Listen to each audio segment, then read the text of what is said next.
네, 안녕하십니까.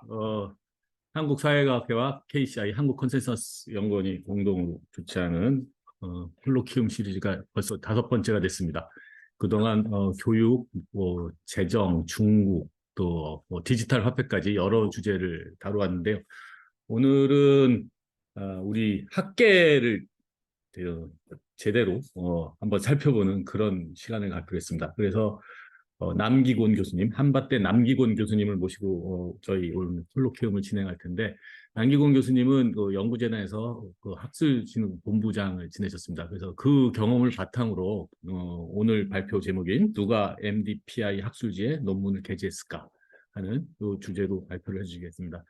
사실 이제 그 학교에 계신 분들, 학자분들은 많이 아시겠지만, 우리가 이제 상당히 논문을 많이 내라는 압박을 받으면서 이게 여러 저널을 찾다가 좀 규모가 큰 저널, 그다음에 여기 제목 그대로 멀티디스플리너리한 저널에 게재하는 경우도 많아졌습니다. 그래서 그 연구재단에 또 이제 등록을 하게 돼 있으니까 이 데이터를 또 정밀하게 분석하셔서 오늘 또 좋은 내용으로 발표를 해주실 것 같습니다. 그래서 저는 뭐 여태까지도 그랬지만 이 주제에 대해서는 좀 많은 학자분들이 관심을 가지고 보아주셨으면 하는 생각입니다. 그러면 이제 발표해 주실 남기원 교수님 초대드리고요.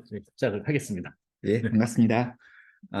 저는 한밭대학교 경제학과 교수고요. 이름이 남기곤이라고 합니다. 그래서 원래는 이제 제 전공이 노동경제학 쪽, 뭐 이런 쪽 쭉 전공을 하다가 이제 주로 노동하고 교육이 접하는 부분들이 있기 때문에 교육경제학 쪽 이런 쪽을 쭉 공부를 하고 논문을 써오고 이랬습니다. 근데 하여튼 최근에 제가 뭐 제가 쓴 건 아니고 저와 같이 여러 사람들이 같이 공저한 논문을 하나 써서 이제 발표를 했는데 그거에 대해서 이렇게 발표할 기회를 주셔서 대단히 감사합니다. 그래서 항상 논문을 쓰다 보면 이렇게 좀 논문 쓸 때는 애쓰게 쓰는데 이 논문을 누가 도대체 읽어주는지 그 논문 저널에 그 편집위원하고 심사위원 한 서너 명 외에는 읽어주는 사람이 없는 것 같아서 좀 안타까웠었는데 하여튼 이런 기회를 통해서 이렇게 홍보도 할 수 있고 많은 코멘트도 들을 수 있는 기회가 될 것 같아서 대단히 영광이고 감사하게 생각합니다. 저는 이제 조금 특이한 경험이 있습니다. 그러니까 학교에서 계속 이제 교수로 강의를 하고 연구를 하다가 2020년 3월인데요. 이제 코로나가 막 시작했을 무렵에 한국연구재단이라는 곳에 파견 근무를 했습니다.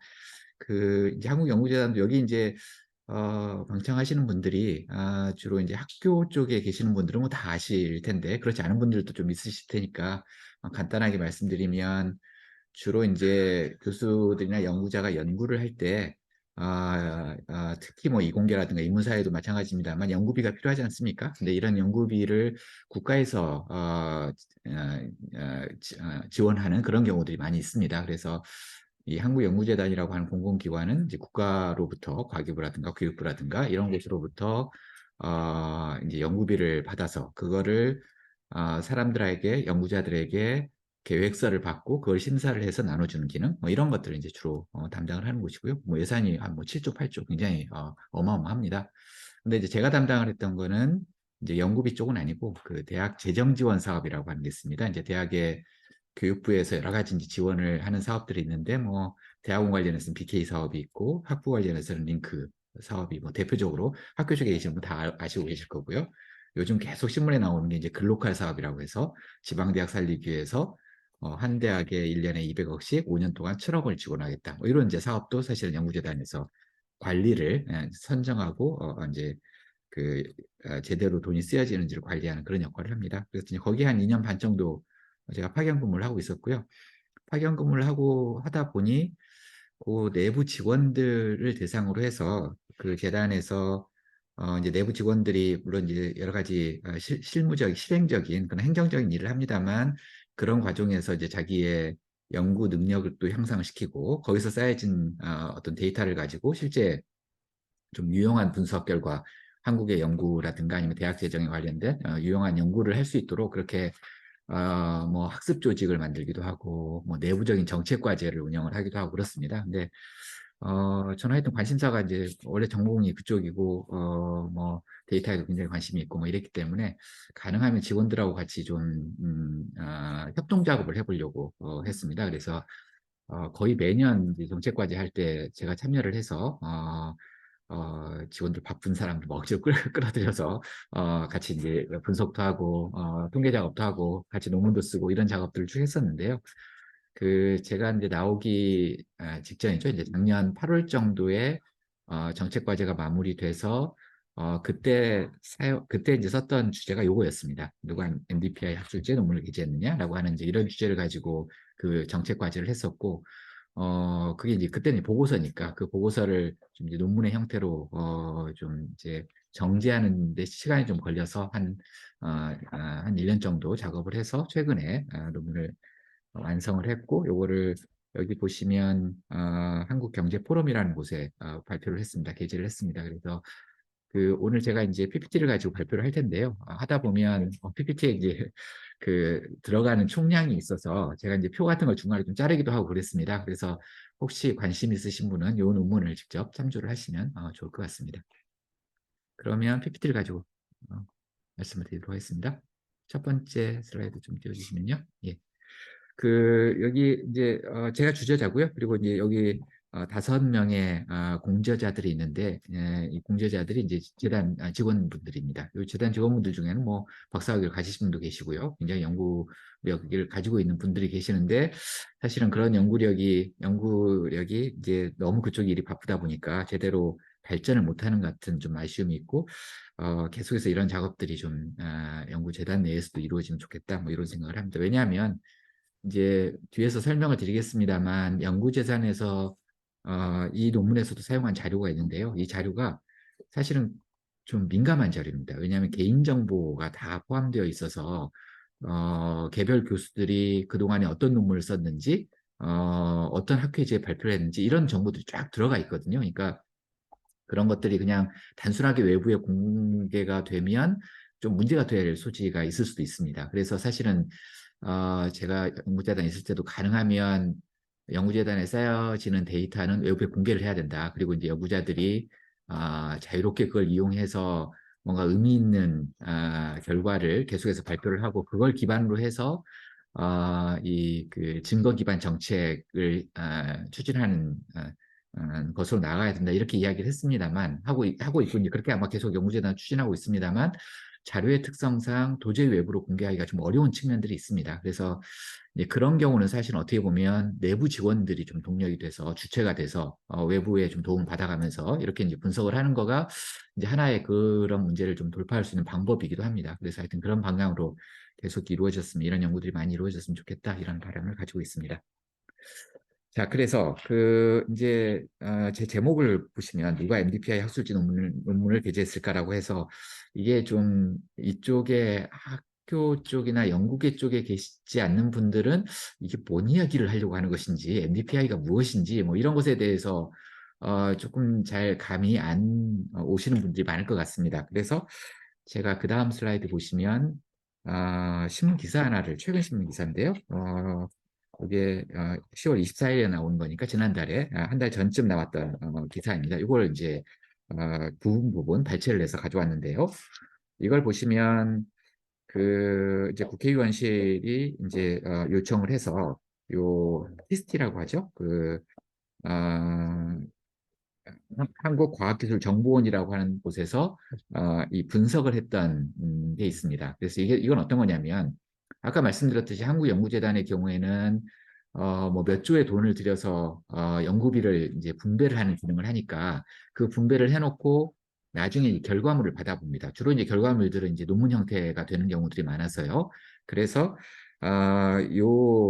보고서는 어떤 거냐, 캐스티 보고서는 어떤 거냐면 연구재단에서 지원을 받은 그런 논문들이 있어요. 지원을 받아서 연구가 수행되어져서 결과물로 제출되어진 이제 논문들이 있는데요. 주로 이제 이 논문들은 SCI급 논문들입니다. 국제저널, 국제 전문 저널 학술지죠. 그러니까 이것도 중간중간에 제가 조금 이 부분에 대해서 감이 없으신 분들을 위해서 중간중간에 설명을 드리겠습니다. 그러니까 SCI라고 하는 건 어떤 거냐면 우리가 이제 국내 연구자들이 논문을 쓸 때 국내 학술지에다가 한글로 논문을 쓰는 경우도 있고 아니면 외국의 학술지에다가 논문을 쓰는 경우도 있습니다. 그래서 이제 외국의 논문, 학술지의 논문을 쓰는 경우들의 경우에 보시면 외국의 학술지가 아주 천차만별입니다. 굉장히 좋은, 우리가 알고 있는 뭐 네이처라든가 사이언스부터 시작을 해서 굉장히 또 허술한 학술지들이 있습니다. 이런 허술한 학술지를 우리가 보통 약탈적 학술지라고 부르고요. 이게 이제 가끔 신문지상에서 나오는 내용들입니다. 그러니까 돈만 내면 그냥 실어주는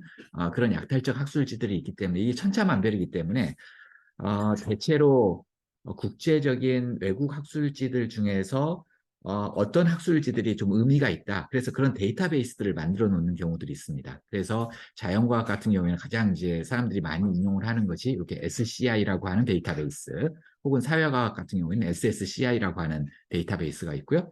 아니면 뭐 에스비어사 같은 데서 주관을 하는 스코퍼스라고 하는 데이터베이스도 있고요. 이렇게 이제 그런 데이터베이스에 들어있는 학술지들은 어느 정도의 질을 갖추고 있는 학술지입니다. 왜냐하면 그 데이터베이스를 만드는 곳에서 학술지를 평가를 하고 이 학술지들의 논문의 질이 어떤지 정기적으로 출판을 하고 있는 논문인지 이런 것들을 다 판단을 해서 결정을 하기 때문에 우리가 보통 SCI급 논문이다. 그러니까 SCI급 그러면 아까 말씀드렸던 SCI나 SSCI, SCI, 무슨 스코퍼스 이런 까지를 다 포함하는데요.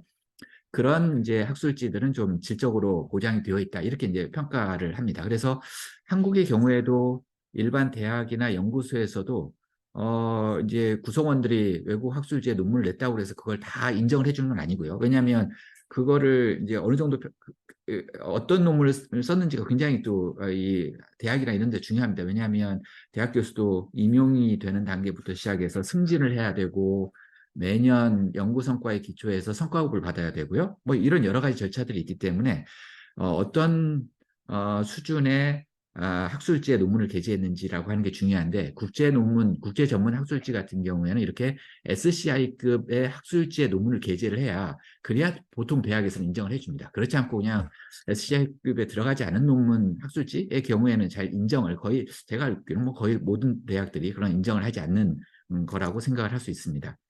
그 이제 연구재단도 마찬가지죠. 연구재단에서도 뭐 몇억 원의 연구비를 지원을 했을 때 그 결과물로 이제 지원자들이 이제 이런 외국 학술지에 논문을 냈다 해서 그 논문을 제출할 때 SCI급에 들지 않는 그런 약탈적 학술지에 논문을 내는 경우는 인정을 잘 안 합니다. 그러니까 보통 이제 연구비를 지원을 받으면 SCI급이나 SSCI급의 논문을 제출하고 그걸 성과물로 제출을 하게 된다 이렇게 말씀을 드릴 수 있겠습니다. 그런데 어찌됐든 이제 이 보고서는 어떤 거냐면 그렇게 연구재단의 지원을 받아서 SCI급 논문을 냈다고 해서 이렇게 제출한 논문들이 있지 않겠습니까? 그런 것들을 쭉 추적 조사를 했다라는 거죠. 그래서 이런 논문들 중에서 과연 문제가 되는 부실이 의심되는, 그러니까 SCI급 논문 중에서도 부실이 의심되는 학술지가 있는데 그런 부실이 의심되는 학술지의 논문을 게재한 경우가 몇 퍼센트나 되느냐 이런 걸 이제 조사를 했습니다. 그러니까 부실 리스트, 학술지 리스트들이 이제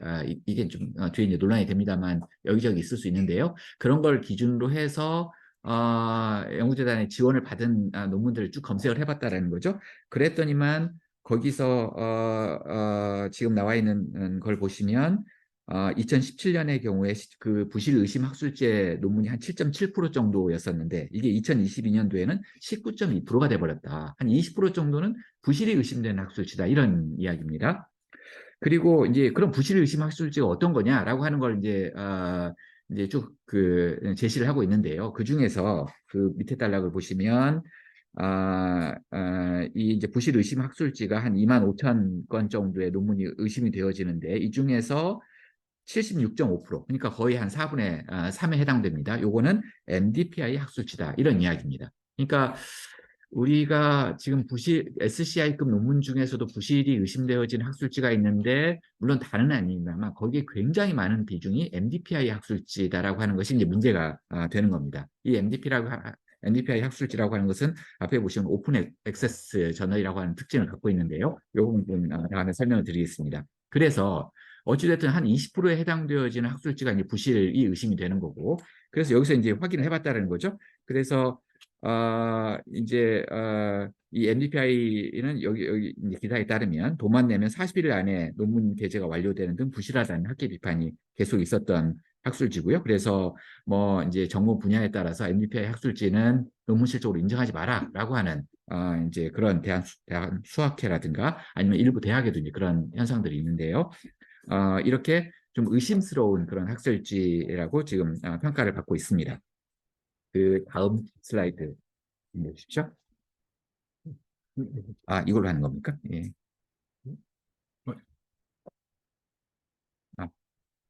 요거 음, 넘기는 거군요. 네. 앞으로 가려면 예. 예. 예. 포인트도 할 수 있나요? 포인트는 근데 안 되고요. 네. 예.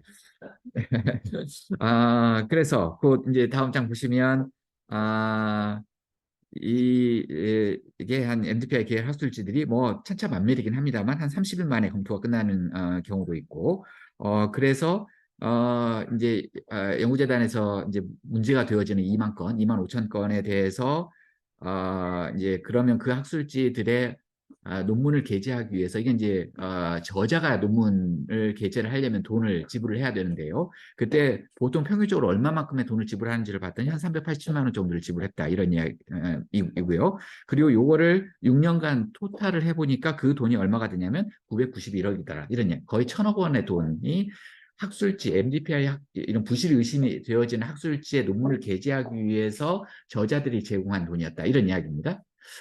근데 사실은 이게 1,000억이라고 하는 게 6년간 1,000억이니까 뭐 별거 아니지 않냐? 이렇게 생각을 하실지 모르지만 이거 굉장히 심각한 수치입니다. 왜냐하면 생각을 해보시면 이렇게 부실이 의심되어지는 학술지의 논문을 연구비의 결과로서 논문을 발표했다라고 하면 그 연구 자체도 사실은 굉장히 부실할 가능성이 높지 않겠습니까? 그러면 대략 한 논문 게재료가 400만 원이라고 하면 논문 하나당 대체로 뭐 인문사회 쪽만 하더라도 4, 5천 원 될 거고 이공계는 뭐 몇억 원짜리 연구비일 텐데 그런 걸 합하면 사실은 논문 게재료가 1,000억이라고 하면 그런 논문에 투입되어진 돈은 아마 조 단위가 될 거라는 거죠. 한 2, 3조 정도는 되지 않을까? 이런 생각이 듭니다. 그러니까 이런 돈이 지금 부실의신 학술지에 논문을 게재할 정도 수준밖에 안 되는 연구 결과로 귀착되고 있다. 근데 그거를 한국에서 그동안 별로 관심 있게 제재하거나 지켜보지 못했다라고 생각을 하면 이건 굉장히 심각한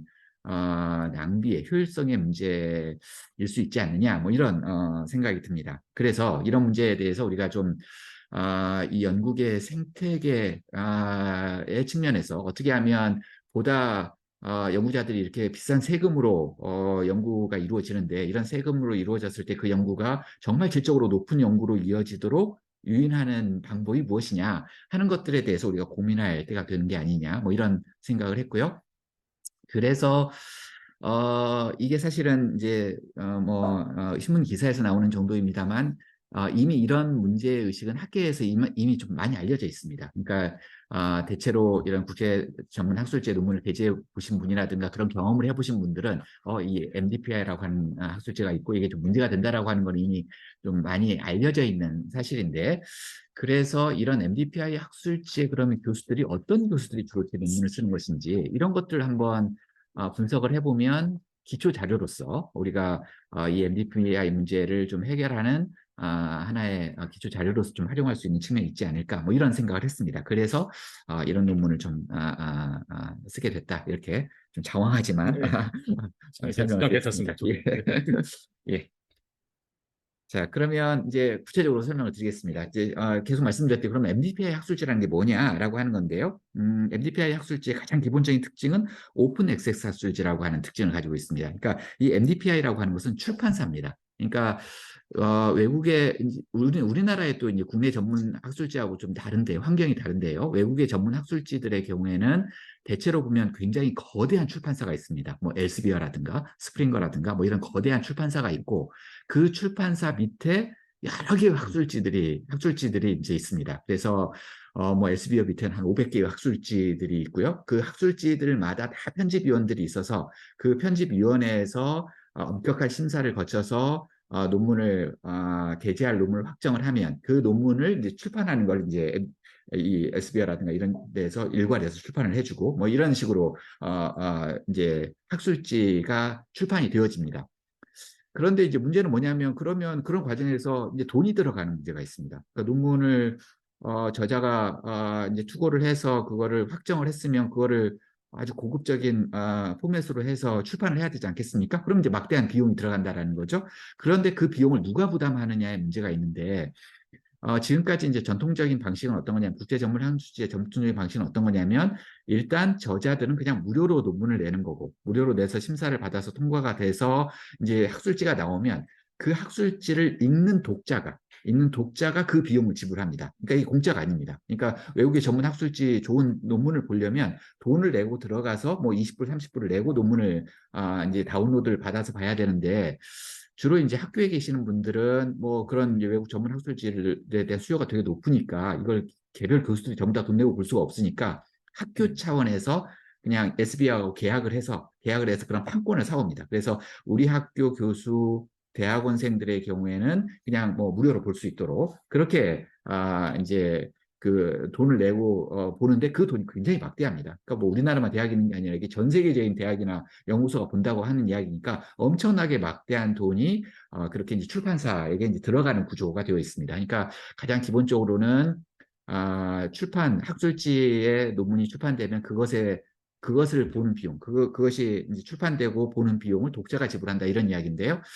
그러다 보니까 한 뭐 20년 전부터 이제 어떤 문제가 발생을 했냐면 사실은 연구자들이 열심히 연구를 해서 저널에 실었던 이 논문이라고 하는 것은 일종의 좀 공유 자산인데 사실은 그 논문을 보고 싶은 사람들은 누구나 들어가서 자유롭게 보고 그걸 이용해서 또 다른 아이디어를 창출하고 이런 걸 해야 되는데 이걸 꼭 돈을 내야지만 볼 수 있다. 그런데 뭐 대학교에 있는 사람은 다행입니다만 대학교 없는 사람들은 뭐 2, 30불을 내고 봐야 되는 문제가 있으니까 이런 거를 좀 무료로 볼 수 있도록 만들자 이런 운동이 벌어집니다. 이게 이제 오픈 액세스 운동입니다. 그러니까 자유롭게 접근할 수 있도록 만들어주자 뭐 이런 내용이고요. 이건 굉장히 진보적인 내용들이고요. 그리고 그래서 그래도 여전히 남죠. 그러면 또 이 비용을 누가 낼 거냐라고 하는 문제가 남는데 대체로 이런 오픈 액세스의 경우에는 어차피 이제 출판을 해야 되는 거니까 그 출판의 비용을 저자가 냅니다. 저자가 내고 이제 저자들이 일반적으로 연구를 할때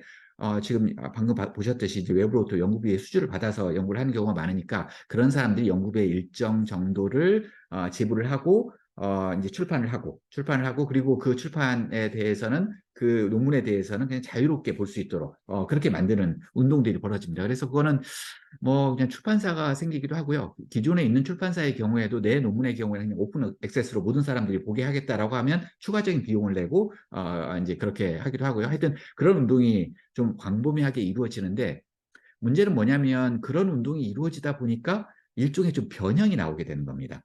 그러니까 이게 어떤 거냐면 방금 말씀드렸듯이 이제 저자로부터 돈을 대면 이게 기존의 출판사 외에 신흥으로 출판사 계열에 학술지 출판사 계열에 들어오는 이 출판사들에게 뭔가 비즈니스 모델이 될 수 있다는 측면이 있습니다. 그래서 예를 들어서 굉장히 많은 저자들로부터 논문을 많이 받아서 그 저자료 뭐 하나에 한 400만 원씩 된다고 하니까 그런 걸 받아서 출판을 해서 그것에 이익을 남기면 그러면 이게 이제 장사가 되는 구조가 있기 때문에 이게 좀 악용의 소지가 있고 이제 그런 측면에서 가장 문제가 되는 것이 MDPI다 이런 이야기입니다. MDPI 출판사가 있는데요. 이 오픈 액세스 출판사들이 여러 개가 있지만 지금 현재 오픈 액세스 출판사 중에서는 가장 큽니다. 가장 크고 그리고 어디서 제가 봤는데 하여튼 오픈 액세스고 아니고를 떠나서 모든 출판사 SBO부터 시작을 해서 모든 출판사를 다 놓고 보더라도 MDPI는 한 5번째로 규모가 클 정도로 굉장히 큰 규모를 가지고 있는 출판사고요.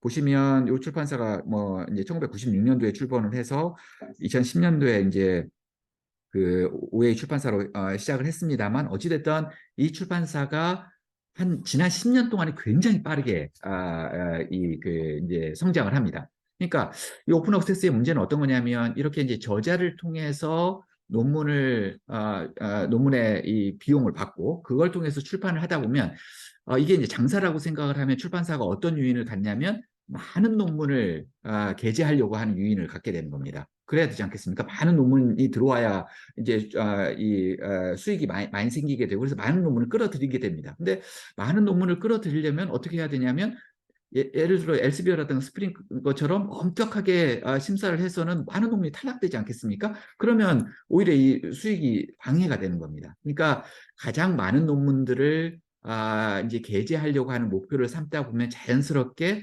심사 과정에서 심사의 질이라고 하는 것이 좀 후퇴될 요인이 생기게 되고, 그러다 보면 좀 질이 나쁜 논문들이 우후죽순 쪽으로 학술지에 게재가 이루어질 가능성이 있다. 이런 이제 위험이 있는 게 오픈 억세스 출판사의 이제 문제인데요. 그 문제를 안고 있는 게 MDPI의 출판사다. 이렇게 많이 이야기를 합니다. 보시면 2017년에서 2019년도, 2010년대 중반부터 아주 빠르게 논문수가 증가를 해서 게재 논문수가 그 학술지마다 거의 50%씩 매년 증가합니다. 매년 증가하고, 그래서 2023년 현재 이 MDPI 계열에는 427개 학술지가 있습니다. 그리고 그중에서 92개는 SCI에 등재되어 있고 7개는 SSCI에 등재되어 있고요. 스코프스만 등재되어 있는 게 229개입니다. 그러니까 대부분 다 스코프스 정도까지를 인정해주는 추세가 있기 때문에 한 230개 정도의 저널이 이 오픈 억세스를 통해서 나온다. 이런 이야기입니다. 그래서 이제 이 오픈 억세스가 이제 사실은 옛날에 2010년대 초반 같은 경우에는 뭐 규모가 별로 크지 않았으니까 이게 사실은 별로 이렇게 주목을 받지 못했습니다. 그냥 오픈 억세스 하나려니 라고 생각을 하는데, 이 규모가 막 커지기 시작하고 여기에 논문의 비중들이 막 심각하게 증가하고, 또 그 논문들이 지금 방금 보듯이 다 SCI급으로 SC급 인정 못 받으면 사실은 상관없습니다. 근데 SCI급으로 인정받는 논문들이 이렇게 많아지니까 이게 우리나라뿐만 아니라 전 세계적으로도 굉장히 주목의 대상이 되고, 이걸 어떻게 처리하느냐가 이제 논란의 대상이 됩니다. 그래서 2010년대 중반부터 이제 그 부실 학술지에 대해서 외국의 경우에는 이런 거에 대한 이제 논란들이 많고, 이제 그런 것들을 자기 나름대로의 리스트를 만들어서 이런 거가 이제 부실 의심이 되어진 학술지다, 이런 리스트를 만드는데, 그 중에서 가장 유명한 것이 이 비올 리스트입니다. 비올 리스트라고 하는 사람이 자기가 생각하기에 이제 부실이 의심되는 학술지다 해서 이제 목록을 쭉 만들었는데, 2013년에 목록을 만들었는데 거기에 MDPI의 출판사의 논문들이 들어갑니다. 그래서 이제 이건 좀 조심을 해야 된다. 그리고 그 비올이라는 사람이 쓴 논문을 보면 굉장히 MDPI 비판적인 그런 이야기들을 많이 합니다. 그런데 이제 MDPI가 이제 그런 비올 리스트에 들어가니까 다른 출판사, 조금만 출판사들은 뭐 이제 그런 능력도 없고 그런다만, 이 MDPI 출판사는 굉장히 거대한 막대한 이제 영향력을 갖고 있는 출판사이기 때문에 비올 리스트의 비올에 대해서 아주 강력하게 항의를 합니다. 그러니까 왜 우리가 부실하다는 거냐? 한번 근거를 제시를 해라. 그리고 이제 여기에 대해서 이제 그 비올이 이제 했던 이제 그 대학이라든가 아니면 연구소라든가 이런 데 집중적으로 공격을 하기 시작합니다.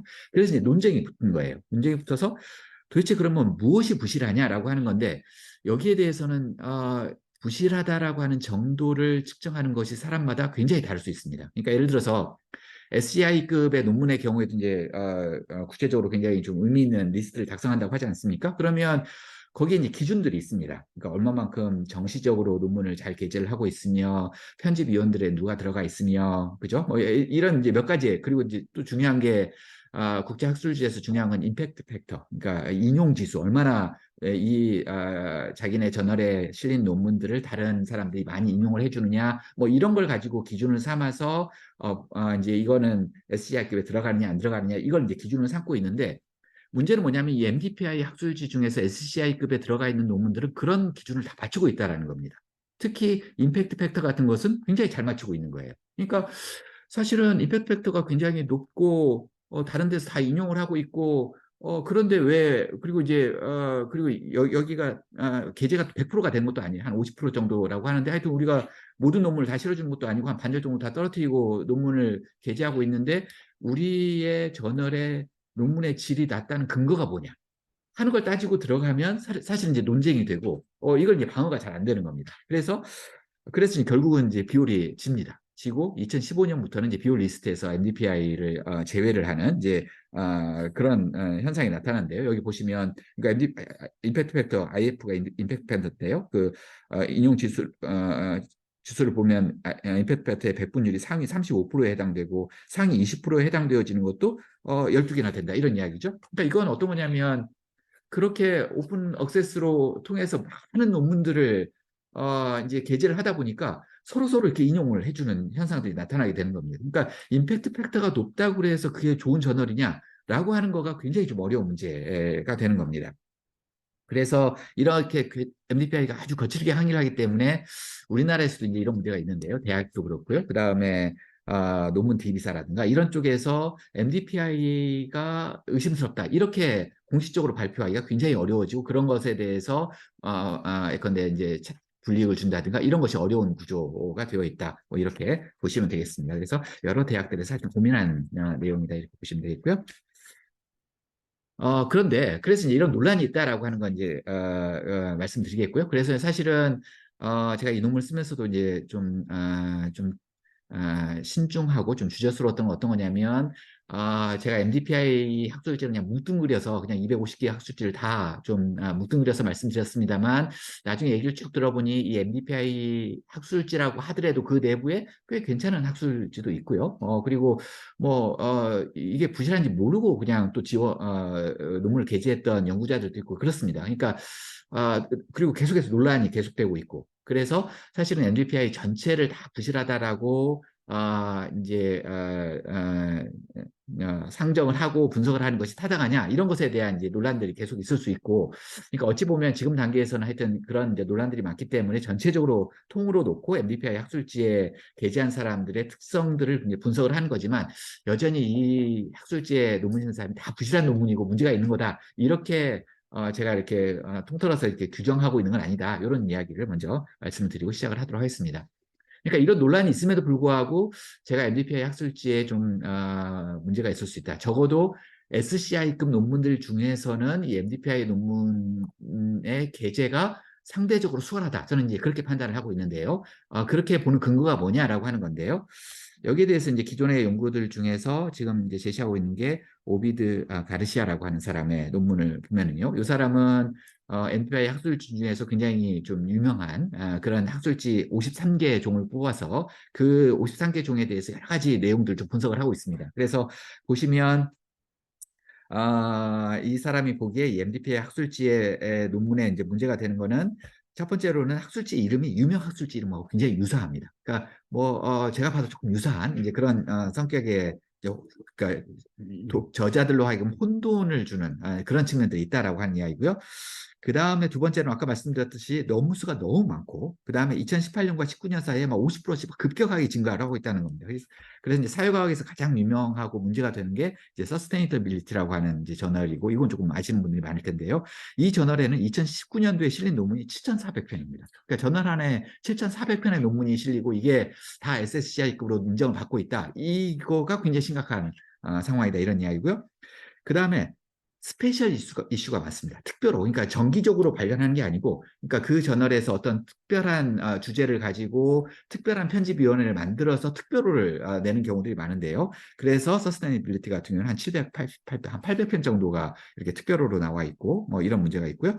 그러다 보니까 이제 편집위원회 규모가 너무 큰 거예요. 그래서 한 뭐 1,100명 정도가 편집위원이니까 그 편집위원장은 굉장히 좀 엄격한 의사를 가지고 있다고 하더라도 개별 편집위원들을 다 통제하기가 좀 어려운 구조가 되고 있다. 이게 이제 이 사람의 MDPI를 비판하는 핵심적인 내용이고요.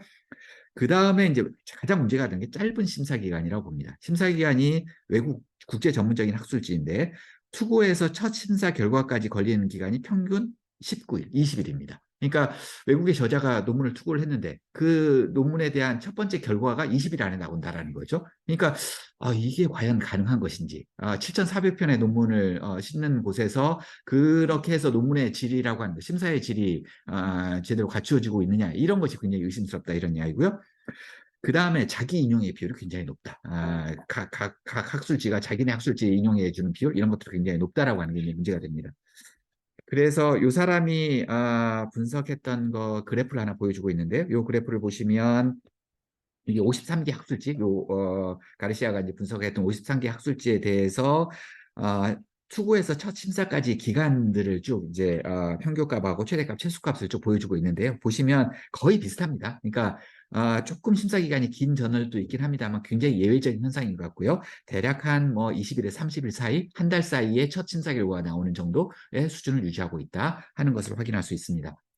그 다음에 이건 이제 특별호인데요. 특별호가 급격하게 증가를 하는 추세를 보이고 있다라고 하는 것도 거의 모든 저널에 공통적으로 나타나는 현상이다. 이런 이야기고 이것도 이제 가르시아의 논문을 보면 굉장히 많은 이제 분석 결과들 자기 인용의 비율이라든가 이런 것들을 제시를 하고 있습니다. 그리고 요 논문의 이제 저널의 문제점들에 대해서는 그 내용을 이제 비판한 연구들이 꽤 많이 있습니다. 그래서 제가 인용을 하고 있는 엘 구에발리라고 하는 사람 팀이 쓴 이제 논문을 보면 이 사람들이 쓰기에는 이제 이 MDPI의 저널이라고 하는 것은 저자들이 OA 비용을 지불하도록 유도하는 그런 비즈니스 모델을 지금 선택을 하고 있다. 그래서 빠르게 출판하는 것과 높은 게재 확률 이런 것들을 서로 맞바꾸는 그런 구조가 이제 심사료와 그걸 맞바꾸는 구조가 되어 있다 이런 이야기죠. 그래서 이 사람들이 이야기하는 건 뭐냐면 이렇게 논문 심사를 하다 보면 결국은 심사위원을 어떤 사람을 찾아야 되냐면 이렇게 논문 심사를 빠르게 해줄 사람만을 찾을 수밖에 없는 거다. 그러다 보면 그 심사위원의 풀이라는 것이 굉장히 한정되어 있고 제대로 된 심사가 이루어지지 못할 가능성이 높은 게 아니냐. 뭐 그러니까 이런 비즈니스 모델을 통해서 빠르게 심사를 해서 많은 논문을 실어주는 그런 비즈니스 모델을 가지고 있는 이런 출판사들의 논문의 질이라고 하는 게 하락할 수밖에 없는 구조적인 요인이 있다. 뭐 이런 이야기이고요. 그다음 제가 이제 특별호에 대한 이야기를 많이 말씀드렸는데 특별호를 많이 내는 게 뭐가 문제가 되느냐라고 하는 거는 크로세토라고 하는 사람의 논문을 보면 나올 수 있습니다. 그러니까 이제 특별호를 게재를 하게 되면 이제 특별호의 게재를 담당하는 그런 이제 편집위원이 구성이 됩니다. 그러면 그 편집위원이 이제 굉장히 많은 사람들한테 뭐 연구자들은 경험을 해보셨겠습니다만 굉장히 스팸 메일들이 많이 옵니다.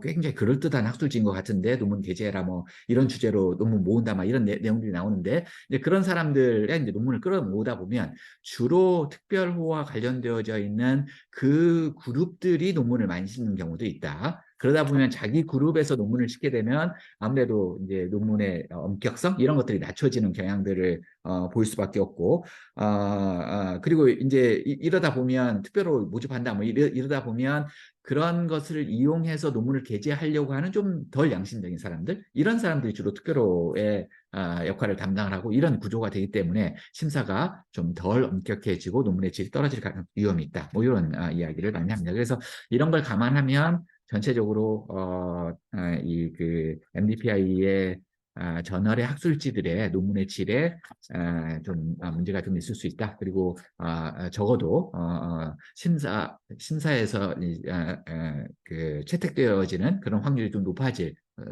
게재가 좀 수월할 그럴 가능성이 있지 않느냐. 뭐 이렇게 생각을 할 수 있습니다. 그 저한테 주어진 시간이 얼마인지 제가 안 물어봤네요.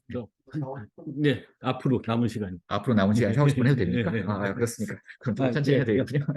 네, 예. 40분 정도. 예. 예, 알겠습니다. 자, 그러면 이제 이런 배경하에서 제가 이제 혹시 MDPI 익숙치 않은 분들을 위해서 좀 길게 말씀드렸고요. 이제 이것 때문에 이제 MDPI에 도대체 어떤 사람들이 논문을 게재하는 성향이 있냐 이런 것을 분석하는 것이 사실은 내에서 굉장히 중요한 의미를 갖는다. 이걸 좀 강조를 하려고 좀 말씀을 드렸던 거고요. 그러면 이제 지금부터는 그럼 이 논문에서 어떻게 분석을 했느냐 이런 데 초점을 맞춰서 말씀을 드리도록 하겠습니다. 그래서 이제 먼저 첫 번째는 어떤 거냐면 이제 뭐 경제학 하는 사람이 늘상 그렇습니다. 그러니까 이제 어떤 모델을 가지고 분석을 할 때 이제 MDPI에 어떤 사람들이 논문을 많이 작성을 하느냐 그러면 결국은 논문을 작성을 했을 때 이제 얻는 이득이 있고 좀 비용이 있을 텐데, 그러니까 이런 좀 MDPI 논문에 게재를 했을 때 얻는 이득이 큰 사람 이런 사람들이 게재를 많이 할 거고 비용이 작은 사람은 뭐 게재를 안 하지 않겠느냐, 뭐 이런 비용 편입 분석적인 그런 이야기로 먼저 시작을 합니다. 그래서 이거를 우리가 그냥 상식적으로 생각을 해서 보면 도대체 그러면 이렇게 MDPI의 학술지에 논문을 게재해서 얻는 이득이라고 하는 게 뭐냐 하는 걸 이제 생각을 해보면 이득은 여러 가지가 있을 수 있을 것 같습니다. 예를 들어서 특히 교수만 생각을 해보면 이렇게 국제적인 저널에 논문 실적이 있다라고 하는 것은 교수로 임용되는 데도 굉장히 좀 유리할 수 있고요. 일단 임용된 사람이 승진을 하는데, 예, 근데 조교수에서 부교수에서 교수로 승진하는 데도 도움이 될 거고, 그 다음에, 이거 말씀드렸군요. 아까 말씀드렸습니다만, 이제 교수들이 매년 업적 평가를 받으니까, 그거에 기초해 성과급을 받으니까, 성과급을 받는데도 영향을 미칠 수 있고요. 뭐, 이런 이제 자기의 교수 생활에서의 여러 가지 유리함이 있을 수 있다. 국제 전문 학술지 논문을 쓰는 것은, 뭐, 이런 이제 측면도 있고요. 그 다음에 또 한 가지는, 이제 보통 보면 이제 학교에서 대학에서 주로 이제 대학 재정 지원 사업이라든가 이런 사업들을 굉장히 많이 합니다. 그러니까 이런 사업들을 할 때 특히 이제 BK 같은 게 이제 그런 연구 실적들을 많이 보는데요. 이제 교수들의 연구 실적이 어떻게 되느냐라고 하는 거가 BK 사업에 돈을 따오느냐 못 따오느냐 굉장히 또 중요한 논점이 되는 거기 때문에 이런 BK 사업에 참여하는지 참여하지 않는지 하는 것에 따라서도 이익의 정도가 달라질 수 있고요. 그 다음에 또 한 가지는 연구비를 수주하는 데 굉장히 도움이 될 수 있습니다. 그러니까 연구재단에서 연구비를 딴다든가 아니면 기업체 연구를 딴다든가 아니면 각종 정부 부처에서 연구를 따올 때 이 사람의 기존의 연구의 실적들을 다 참조를 하는 거니까 국제학술제 논문을 여러 편 실었네? 그러면 이 사람의 연구 능력을 인정받아서 연구비를 따는 데 수주하는 데 굉장히 도움이 될 수 있다. 연구비를 따오고 나서도 그냥 국내 학술제 논문을 실는 것보다는 국제적인 학술제 논문을 실어서 그 결과를 보고하는 것이 굉장히 더 의미 있는 것으로 또 보일 수 있으니까 그런 측면에서도 유리할 수 있다. 뭐 이렇게 생각을 할 수 있습니다. 그래서 하여튼 이제 연구자들의 입장에서는 이 국제 전문 학술제 논문을 싣는 게 유리하고 또 이 MDPI처럼 논문 게재가 수월한 곳에 논문을 싣게 되면 사실은 어려운 논문, 어려운 학술지의 논문을 싣는 것보다도 이렇게 국제적인 인정, SCI급으로 인정을 받으면서 이렇게 수월한 곳에 논문을 싣게 되면 논문을 여러 편 실을 수 있는 거 아니겠습니까? 그러니까 질보다는 양을 선택을 하는 것이 이 사람한테는 훨씬 더 유리할 가능성이 있다. 이런 이야기죠. 그런 측면에서 사실은 연구자 입장에서는 뭐 굳이 SCI급에 대해서 자기가 막 아주 탑 클래스의 논문을 쓰는 목적이 아니라고 하면 그래서 이걸 실적 관리용으로 논문을 쓰는 거라고 하면 MDPI 논문을 쓰는 것이 훨씬 더 유리한, 개인적으로는 유리한 선택이 될 수 있다. 이런 이야기입니다. 그러면 오히려 이제 반대로 물어야 되는 거는 그럼 왜 그런데 논문을 안 짓는 거냐? 이렇게 유리함이 많이 발생을 한다고 하는데 일반 교수들이 굳이 MDPI 실지 않고 그보다 더 좀 좋은 저널 이런 곳에 계속 실으려고 하는 건 뭐냐? 이런 걸 좀 따져봐야 되는 건데요. 그러니까 일종의 논문을 실었을 때 MDPI 학술제 논문을 실었을 때 이득이라고 하는 것도 있지만 반대편에서는 저는 비용이라고 하는 것도 존재한다 이런 생각이 듭니다. 그러니까 그 비용이라는 게 뭐냐라고 생각을 해보면 사실은 일반 연구자들은 뭐 여기 계시는 분도 그렇고 여기 시청하시는 분 뭐 저도 다 마찬가지입니다만 사실은 이 연구자들이 생각을 하는 것은 어떻게 했든지 간에 좀 좋은 논문을 만들어서 그 좋은 논문을 좋은 학술지에 실어서 사회적으로 이 연구 생태계의 사회 속에서 인정을 받고 싶은 욕구들이 있습니다. 그러니까 예. 그렇군요. 예, 가능하면 좋은 그 저널에 논문을 싣고 싶은 욕심이 있는데 사실은 그럼에도 불구하고 자기가 사실은 MDPI의 논문을 실는다라고 하는 것은 MDPI 학술지가 게재가 수월하다는 걸 다 아는 이상 일종의 좀 심리적인 비용을 발생한다고 봅니다. 그러니까 내가 좀 이런 곳에 논문을 실어도 되나? 뭐 이런 것에 대한 좀 심리적인 부담감도 좀 있고요. 그리고 이거 가지고 이제 다른 옆에 있는 학과 교수님들하고 다 경쟁을 할 텐데 그런 교수님들은 되게 좋은 저널에 실어서 똑같이 SCI급으로 인정을 받는데 자기는 MDPI 학술지의 논문을 뭐 여러 편 실어가지고 여러 편 인정을 받고 이런 것에 대한 좀 스스로의 좀 부담감, 불공정성에 대한 의식들 이런 것들이 저는 있을 수 있다고 생각을 합니다. 그러니까 이런 심리적인 비용들 때문에 사실은 어떻게 보면 사람들이 MDPI 학술지가 조금 더 수월한 길임을 알고 있음에도 불구하고 사실 안 가는 사람들이 더 많은 비율을 보이는 거 아니겠느냐. 몰라서 안 가는 사람도 있겠습니다만 그런 게 아니냐 저는 이제 그렇게 생각을 합니다. 그렇다고 하면 제가 생각하는 건 어떤 거냐면 물론 개인적으로 이제 선택을 하는 겁니다만 개인이 소속되어 있는 어떤 집단의 문화, 제도라고 하는 것도 굉장히 좀 중요할 수 있다라고 봅니다. 예를 들어서 예컨대 자기가 소속되어 있는 곳에 연구자 수도 굉장히 적고 자기가 무슨 연구를 해서 어떤 곳에 발표했는지 옆에 사람도 관심도 없고 뭐 이런 곳에서 근무하고 있는 사람들의 경우에는 비교적 수월하게 그냥 MDPI 저널에 투구하고 이런 것에 대해서 부담감이 좀 덜할 것 같습니다. 그런데 그렇지 않고 굉장히 자기가 전공하는 분야에 해당되어진 교수도 그 대학 내에 여러 명 있고 서로 간에 어떤 연구를 하고 있는지 공유하고 있고 밥 먹으면서도 이야기하고 올해는 어떤 논문 실었다 뭐 이런 거 가지고 이야기하고 있고요. 뭐 이런 곳에 있는 곳에서 자기가 이번에는 MDPI 논문에 학술지 논문을 실었다라고 이야기를 꺼내는 것이 굉장히 어색할 수 있다. 왜냐하면 어떤 논문 실었는지는 요즘 다 자기 교수들은 다 그 공개를 하니까 그런 것들이 좀 부담이 될 수도 있고 또 특히 어떤 대학의 경우에는 아예 그런 MDPI 학술지에 대해서는 굉장히 좀 차등을 둬서 배정을 한다든가 이런 곳도 이제 생기기 시작하고 있습니다. 그러니까 그런 이제 제도가 갖추어져 있는 곳, 혹은 그런 문화가 있는 곳, 이런 곳에서는 오히려 MDPI 저널에 대해서 논문을 싣는 것이 자기한테 조금 흠결 사항이 될 수도 있고, 심리적으로도 좀 불편하고 뭐 그럴 수 있다고 봅니다. 그래서 그런 곳일수록 오히려 덜 MDPI에 의존하지 않을까? 뭐 이런 이제 생각이고요. 이게 이제 하나의 가설입니다. 그래서 오히려 제 생각에는 연구자들이 좀 전문적인 연구자들보다 더 많이 모여 있고, 굉장히 좀 일종의 좀 질이 높은 뭐 이제 그런 연구들이 많이 이루어지는 그런 집단일수록 MDPI의 의존 비율은 좀 낮아질 가능성이 있는 게 아닐까? 뭐 이런 이제 생각을 합니다. 그래서 그래서 이제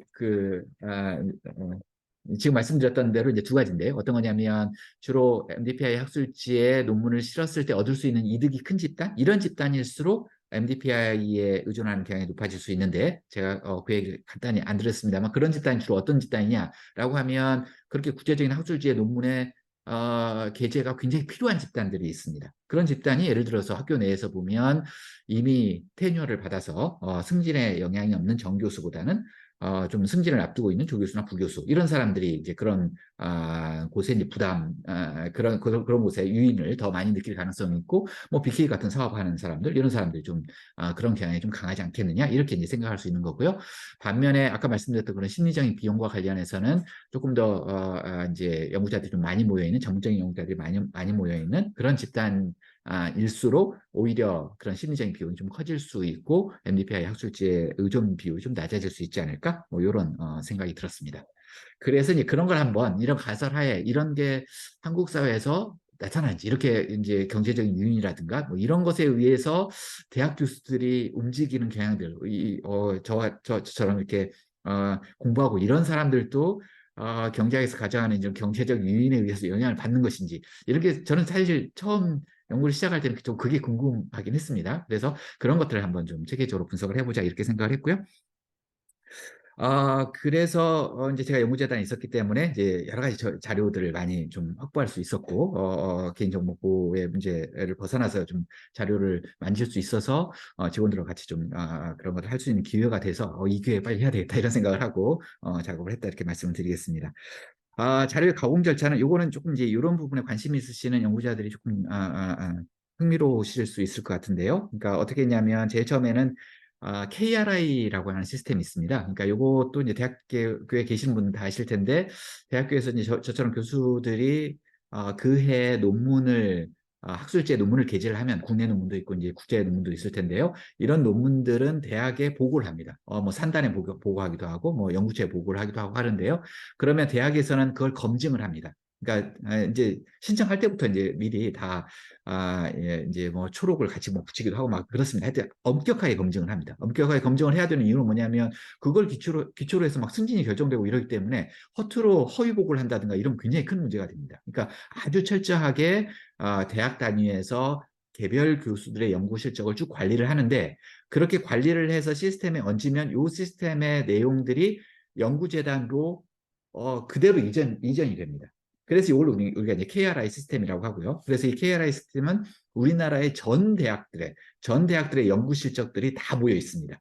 물론 이제 연구소라든가 이런 쪽에 연구 실적도 들어와 있는데, 이제 그런 쪽은 강제는 아닙니다. 강제는 아니고 대학들은 강제이기 때문에 모든 대학 교수들이 다 들어와 있어서 우리가 흔히 이야기하는 표본 선택의 문제, 샘플 실렉션의 문제 없이 그냥 모집단이 다 들어와 있다. 그런 이제 장점이 있다, 이렇게 보시면 되겠습니다. 그래서 제가 이제 MDPI가 한창 문제가 됐던 2018년부터 2020년까지 가장 최근을 못한 이유는 뭐냐면, 이게 이제 시차가 있기 때문에 제가 연구했을 당시에는 21년, 22년 KRI 시스템이 올라와 있지 않았습니다. 그래서 이제 20년까지만 분석을 했고요. 그때 논문이 이제 3개년 동안에 한 84만 편 정도가 되는데, 이게 이제 개별 연구자들의 논문 실적들이 쭉 이제 84만 편쯤 있다는 이야기입니다. 그러면 이걸 1차적으로는 개인 단위로 이제 변환을 시켜야 됩니다. 그러니까 각 A라고 하는 사람이 논문을 요 3년 동안에 뭐 5개를 썼고 6개를 썼을 테니까, 그 5개, 6개를 합산을 해서 요 A라고 하는 사람이 요 3년 동안에 KCI라고 하는 국내 등재 저널이죠. 등재 저널에는 몇 편의 논문을 썼고, SCI는 몇 편을 썼고, 그 다음에 MDPI는 논문을 몇 편을 썼는지 이걸 확인했습니다. 그러니까 저희 팀에서 했던 중요한 기여라고 하면 여기서 이제 MDPI라고 하는 논문을 추출했다라고 하는 게 조금 이제 좀 기여가 있을 수 있습니다. 왜냐하면 이제 국제 논문 저널에서 엘스비어에 논문을 냈는지 이런 것들이 체계적으로 관리가 안 되거든요. 그러니까 단순히 우리가 볼 수 있는 건 요 논문의 출판사 명이 쭉 나오는데 그 출판사 명에 MDPI라고 하는 글자가 있는지 혹은 멀티디스플리너리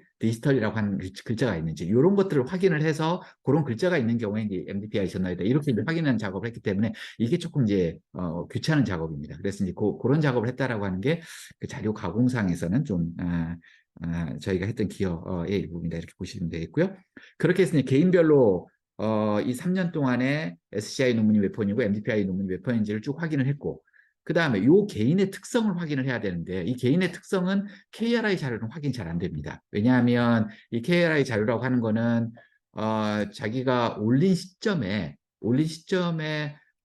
그 내용들만 나오고 이게 매년 의무적으로 이제 변경을 하는 건 아닙니다. 그러니까 무슨 말씀이냐면 자기가 조교수 시절에 KRI에 들어가서 등록을 했는데 자기가 부교수가 되고 교수가 되지 않았습니까? 그럼 그때 시점에서 자기는 부교수다, 교수다 이걸 이제 등록을 하지 않습니다. 그러니까 이게 이제 자기의 변동 사항이 있으면 KRI 시스템으로서는 그게 이제 확인이 안 된다 이런 이야기죠. 그래서 이걸 보완하기 위해서 연구재단에서 대학 연구활동 실태 조사라고 하는 것도 매년 합니다. 이거는 이제 대학으로부터 자료를 쭉 받아서 매년 교수들이 교수의 직급은 어떻고 뭐 연령은 어떻고 뭐 이 세세 콜콜한 박사학위 받았는지 안 받았는지 이런 내용들이 나오는데 그런 것들에 대한 자료가 있어서 그것들을 이제 결합을 해서 2017년과 2020년, 21년에 이 개인의 특성에 관한 자료를 합쳤다. 뭐 이런 이야기고요. 세 번째 보시면 이제 BK 사업을 연구재단에서 하고 있으니까 그 BK 사업 정보를 이용해서 BK 사업에 참여를 하고 있었는지 교수로서 요걸 이제 확인을 해서 결합을 했고 그리고 이제 조금 이게 연구와 관련되어진 거라서 뭐 전문대학이라든가 아니면 50인 만의 소규모 대학 여기에 이제 주로 이제 사이버 대학이라든가 이런 데는 이제 종교 계통의 대학들 이런 것들은 이제 빠지게 됩니다. 그래서 하여튼 연구를 중점으로 하는 그런 대학의 교수들을 대상으로 했다. 그래서 총 5만 5천 명이다. 이렇게 말씀을 드릴 수 있겠습니다. 그래서 이제 분석을 해서 나온 결과들 이제 여기부터 이제 표인데요. 표를 보면서 좀 말씀을 드리겠습니다. 여기 첫 번째는 저희 이제 KRI 시스템에 등록된 국내 연구자들의 논문 편수를 쭉 정리를 한 겁니다. 그래서 이건 이제 본격적인 연구를 시작하기 전에 이제 미리 표를 만든 건데 대체로 보시면 여기서 이제 전체 논문 수, 전체 논문 편수라고 하는 거는 왜냐하면 그러니까 공저자가 있을 수 있기 때문에 이 전체 편수로 논문의 실적을 또 감안하면 곤란합니다. 왜냐하면 뭐 한 3명의 교수가 또 동일한 논문을 썼다. 그러면 논문이 3번 잡히는 문제가 발생을 해서 그래서 그 저자의 역할에 따라서 주저자인지 아니면 공동 저자인지에 따라서 환산을 해서 뭐 n분의 1로 나누고 이런 환산을 해서 이제 논문 실적을 추계를 했는데요. 그게 이제 전체의 추계입니다. 그래서 전체 추계를 보시면 2010년도 9만 건에서부터 쭉 증가를 하다가 2018년, 19년도 되면 전체 논문 건수도 조금씩 줄어드는 이런 추세를 보인다 이런 이야기고요. 여기 SCI급도 그렇고 뭐 MDPI도 그런데 이제 여기서 관심 있는 건 MDPI 논문인데요. MDPI 논문을 보시면 2010년도에는 뭐 41편, 62편 뭐 이렇습니다. 그러다가 이게 급격하게 증가하기 시작해서 2018년도에는 뭐 한 2,000건쯤이 되는 거고요. 그죠? 2019년도에는 3,400건, 그 다음에 2020년도에는 5,700건으로 아주 급격하게 증가를 한다. 그래서 SCI급 논문 대비 MDPI급의 논문의 비율이 2020년도에는 17.6%가 됐다. 이게 SCI 중에 MDPI인 그렇습니다. 거죠? 여기서는 MDPI는 딱 SCI급입니다. 그러니까 다른 학술지는 싹 딱 빼고 제외하고 SCI급 중에서도 MDPI가 거의 뭐 SCI급 논문 수에 비해서 한 17%뭐 이렇게 차지를 하고 있다. 이런 겁니다. 그러니까 우리나라의 경우에도 굉장히 만연해 있다. 뭐 만연해 있다보다 굉장히 광범위하게 퍼져 있다. 이렇게 보시면 되겠습니다. 그리고 그 다음에는 이 MDPI 논문 중에서 도대체 어떤 저널에 아까 말씀드린 250개 저널이 있다고 하지 않습니까? 어떤 저널에 주로 많이 실는 거냐 하는 걸 보시면 하여튼 논란이 많이 되는 서스테이너빌리티, 요게 이제 사회과학적인 SCI급인데요. 요 논문이 한 1739편 정도 돼서 굉장히 많은 비중을 차지하고 있고요. 뭐 이게 한 12%쯤 차지하고 있습니다. 그리고 뭐 어플라이드 사이언스라든가 뭐 센서스라든가 이런 이제 저널들 쭉 있습니다. 그래서 여기 한 15개, 한 20개 정도의 저널을 순서대로 나열을 했는데, 아까 말씀드렸듯이, 처음에 말씀드렸듯이 제가 이 높이가 낮아서 여기 마지막 3개는 생략되어 있습니다. 그래서 그거를 참조를 하시고 보시면 되는데, 어찌됐든 한 20개의 논문을 보시면 20개의 논문이 전체 MDPI 논문 중에서 한 81%다라는 이야기고요. 여기 나와 있는 20개 논문이 앞에서 말씀드렸던 가르시아 논문에 나왔던 53개 저널 학술 지사니까 거기 다 들어가는 논문들입니다. 거의 대표적인 논문이라고 알려져 있는 그런 논문이고, 그러니까 우리나라도 뭐 거기 세계적인 추세하고 전혀 다르지 않다 이렇게 보시면 되겠습니다. 그래서 이제 이걸 가지고 제가 사회과학 쪽에 있는 분들하고 이야기를 해보면 MDPI는 서스테이너빌리티의 문제다. 그러니까 사회과학의 문제고 그러니까 경상계통의 문제다라고 말씀을 하시는 분들이 계시는데 꼭 그렇지는 않습니다. 그러니까 서스테이너빌리티가 굉장히 중요하게 지금 부각이 되고 있습니다만 그것 외에 공학에서도 굉장히 많은 저널들이 있고 문제가 되고 있다 하는 것도 이 표를 통해서 확인해 볼 수 있습니다. 그다음에 이제 이제 본격적으로 3개년 동안을 대상으로 해서 이제 교수별로 이제 자료를 나눈 다음에 이제 분석을 해본 건데요. 요걸 보시면 이것도 글쎄 일반인들한테는 어떻게 느끼실지 모르겠습니다만 전체적인 결과를 보시면 전체를 보시면 전체 논문 수가 2.9편입니다. 3편. 이거 무슨 이야기냐면 한국의 대학 교수가 3년 동안에 총 쓴 논문은 3편이다. 그러니까 1년에 한 편을 덜 쓴다. 이런 이야기고요. 제가 논문 보시면 아시겠습니다만 여러 가지 좀 제안을 했는데 솔직히 말씀드려서 2017년도에 60세 이상은 사실은 뺐습니다. 연세가 많은 사람들은 이제 논문을 좀 잘 안 쓰지 않습니까? 그런 사람들 다 빼고 전문대학 다 뺐고 다 뺐음에도 불구하고 대학 교수들이 좀 부끄러운 이야기는 저도 마찬가지, 저도 1년에 한 편 잘 못 쓰는 것 같은데요. 1년에 한 편도 잘 못 쓴다 이런 이야기고요. 그리고 이제 그 논문들 중에서 보시면 그 SCI급 논문은 한 1.1편쯤 되는 거고요. KCI급 논문은 한 1.4편쯤 3년 됩니다. 얘기하신 3년 동안. 3년에 한 3년. 편, 3년에 예, 3년입니다.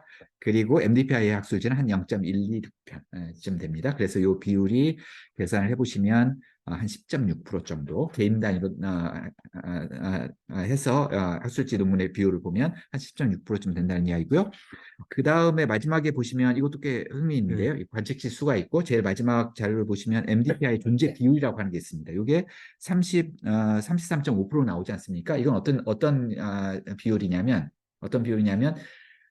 SCI급의 논문을 쓴 사람만을 대상으로 해서 SCI급의 논문, 그러니까 국제 전문 학술지에 논문 쓴 사람을 3년 동안 논문 쓴 사람을 대상으로 해서 한 편이라도 MDPI에 논문이 있는 사람의 비율을 계산을 해보면 한 3분의 1쯤 된다. 이런 이야기입니다. 그러니까 이제 뭐 국내 논문만 쓴 사람들, 뭐 이런 사람들은 제외하고 국제적으로 하여튼 외국 논문을 쓰는 사람들, 외국 학술지에 논문을 쓰는 사람들 중에 3분의 1 정도는 MDPI에 어떤 식으로든 뭐 공저자든 아니면 주제자든 논문이 한 편씩은 있다라고 하는 점. 그러니까 그만큼 굉장히 광범위하다라고 하는 점을 어느 숫자가 지금 사진에 가렸네요. 사진에 가려서 제일 오른쪽 끝에 있는 존재 비율이라고 하는 0.335라고 하는 비율이 그걸 나타내 줍니다.